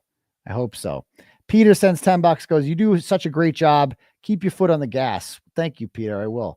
Desiree sends $25, goes, at least we know Spanky's watching. So is he a supporter? He's got to be in Turtle Club. He's got to get the good shit. Does he know how to read the live chat? Spanky, read the room. Free Karen Reed, free Turtleboy. I'm saying. Boston Georgina is a cunt, sends $10, goes, Boston Georgina in the chat is a McAlbert troll and a twat. I'm pretty sure COVID started in her pussy. People should troll Boston Georgina till she leaves and cries to her 30 cats. Free Turtleboy and free Karen Reed. Thank you. Julie B sends $10, goes, if the taillight did that to OJO arm, John O'Keefe's, why did they rehome Chloe? Because Chloe bit somebody else. So there's that. Thank you. That's what they say, of course, but the answer is Chloe bit John. Lieutenant Fanning sends $100. Nice to see you, pal. TD from Dedham is a corrupt piece of shit. TD. Who is TD? TD. Oh, I think I know who TD is. Now that they mentioned that. Interesting. We'll leave that between you and I, Lieutenant Fanning. Is that your source, Fanning? Was TD your source? You watching TD? We know what you did, TD. Yeah, we know. You and RH, right? That's your pal family, as you call it. We know what you guys did. We know the misinformation you did. We know you're talking to Plevin, TD. We know. We know all about that. We know all your secrets, pal. We know all your secrets. You want to become content, TD? Keep up the shit. You want to become, nobody knows who you are now, TD. They can all find out, though, can't they? We'll see. We'll see. And tell your wife I said hello. Yeah. How are the babies? Yeah, we'll talk later. Okay. William sends $50, goes, any chance you will wear a bow tie if you get called to the stand? Oh, man, I would have to think so hard about the outfit. Oh, my God. The outfit I would wear on the stand would just have to be, I'd have to, me and my stylist would be like, clear your schedule. We need to come up with something good here. Okay. Okay, next up. Marcia sends $10, goes, me again. Do you ever fear for your safety when in Canton by police? No, I'm not scared of the police. L sends $50 and says, your words after the Ronnie interview didn't seem like a dog jury, seemed like a Siamese cat jury or a goldfish jury. I laughed over those observations several times over after watching. It's true. Oh, that's what you meant. That's what you meant by that. That's all. Thank you, L. I get it now. Future Mrs. Turtle Rider sends $10 and goes off topic. March is cerebral palsy awareness month. March 25th is the awareness day. I wear green for my daughter, Eliza. Please join me. There you go. Well, a lot of people wear green in March. I think there might be another holiday in there too. So you lucked out. Thank you very much. And God bless your daughter. Whoa. The defense, so Rosaline sends $10 and says the defense witness list listed right after the Commonwealth list. And then they send me this whole list. What you send me appears to be the witness list from last trial. Yeah, you have sent me the witness list from the last trial. So I think you're a little confused. So thank you very much, Rosaline. Diane sends $10 and goes, Plymouth will be there sharing the truth as always. See you Tuesday. You've got this, doctor. We have yours and Karen's back. Yeah. Hearings for Karen Tuesday and Wednesday this week. I'll be at Tuesday and then hopefully Wednesday if I'm not in jail. Kylie sends $5, goes, I know you asked us not to come with you with our problems, but I paid $5, so deal with it. But it's also a long one. Since following this case, an image has haunted me to no avail. Based on your audience demographic, I'm guessing most will be familiar with the cult classic movie Mars Attacks, starring Jack Nicholson. You can't convince me that Jen isn't one of those aliens from that movie. It's uncanny. She even speaks their language that sounds like it reads. An example would be ack, ack, ack, which roughly translates to how stupid do you have to be to Google all something that ain't cold. Anyways, Aidan, Kearney, Witness Boy, what a clown show. Thanks for the memories, Commonwealth. Okay, thank you. Let's see. Okay. Let me just refresh this. I think that's all the new ones. Okay, a few more here. Hootie Hoo IO sends $10, goes, Courtney Proctor lost her job, correct? Yeah, she no longer works at the school. We should advise her. There's definitely an OnlyFans customer base out there for thick, breathy bitch playing the fupa tuba. P.S. ran into a woman who went to school with Proctor, and I was told he was a fucking weirdo trying to fit in with her friends. Could totally picture that. Thank you. Amanda sends $30, goes, Turtleboy, I'm at the drive-through, as you were saying, all she does is suck cop dick. I got a few looks. Also, that pic shows Proctor maybe a switch hitter. He might be. She does. I mean, that's her claim to fame. I'm an LEO family. You suck cop dick. Shut up. Hey, Unc, Amanda says for $20. She goes, hey, Unc, the Nagel didn't see a blob. She just saw her shadow a few days earlier. Yeah. 6 more weeks of winter. That's what that meant. CP didn't play the tuba. She ate the tuba. It was a morning snack. Hefty Sullivan slut had been lifting weights in preparation for the trial too. Sullivan slut number 2 is a side chick, and she was one of 3 of 4 women that Pat Rogers got pregnant at the same time. You weren't special. You were just a busted up badge bunny. That's the thing about Laura Sullivan too, is like, so John's partner, I think his name was Pat Rogers, impregnated Laura Sullivan. And John is the godfather of her kid. But Laura Sullivan thinks she's special. He committed suicide largely because of Laura Sullivan. He was married to somebody else. He got 2 other women pregnant. And he's like, I couldn't deal with it. So good job, Laura Sullivan. You got you contributed to that. God, you're evil. Anyway, back to the, no, it's not. I can't blame her for the suicide, but he should have wrapped it up. But she should have been on the pill. I mean, be responsible, people. No more clays out there. Wrap it up a little bit, or just use the Turtleboy birth control method. The face. Problem solved. Okay. Next up. Hootie Hoo IO sends $10, goes, me again. I love every time Scanlon comes up. He's basically, when you're done with the puzzle, but there's one missing piece that's stuck in the box fold, he's the missing, hiding piece. Something like that. Thank you very much. Okay. Let's see. Finally, Cash Apps here.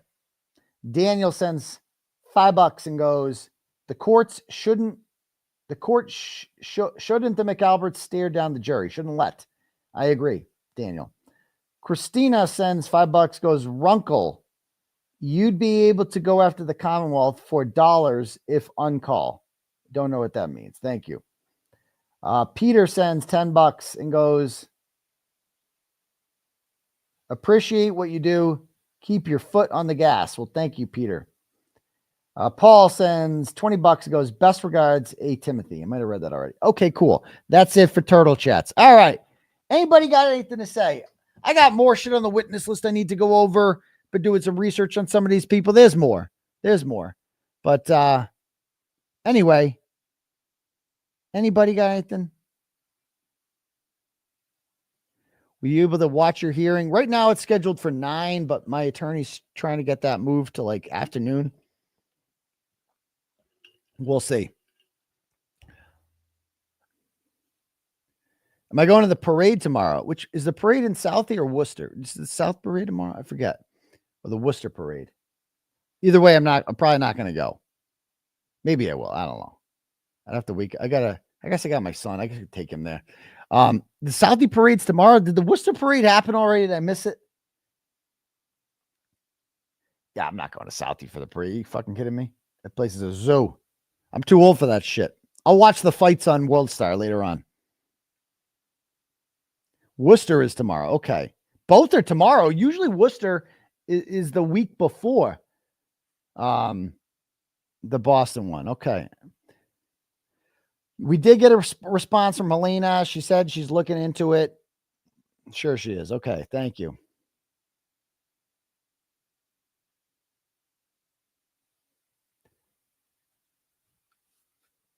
Anyway, I'm getting tired, but anyway, it's been real.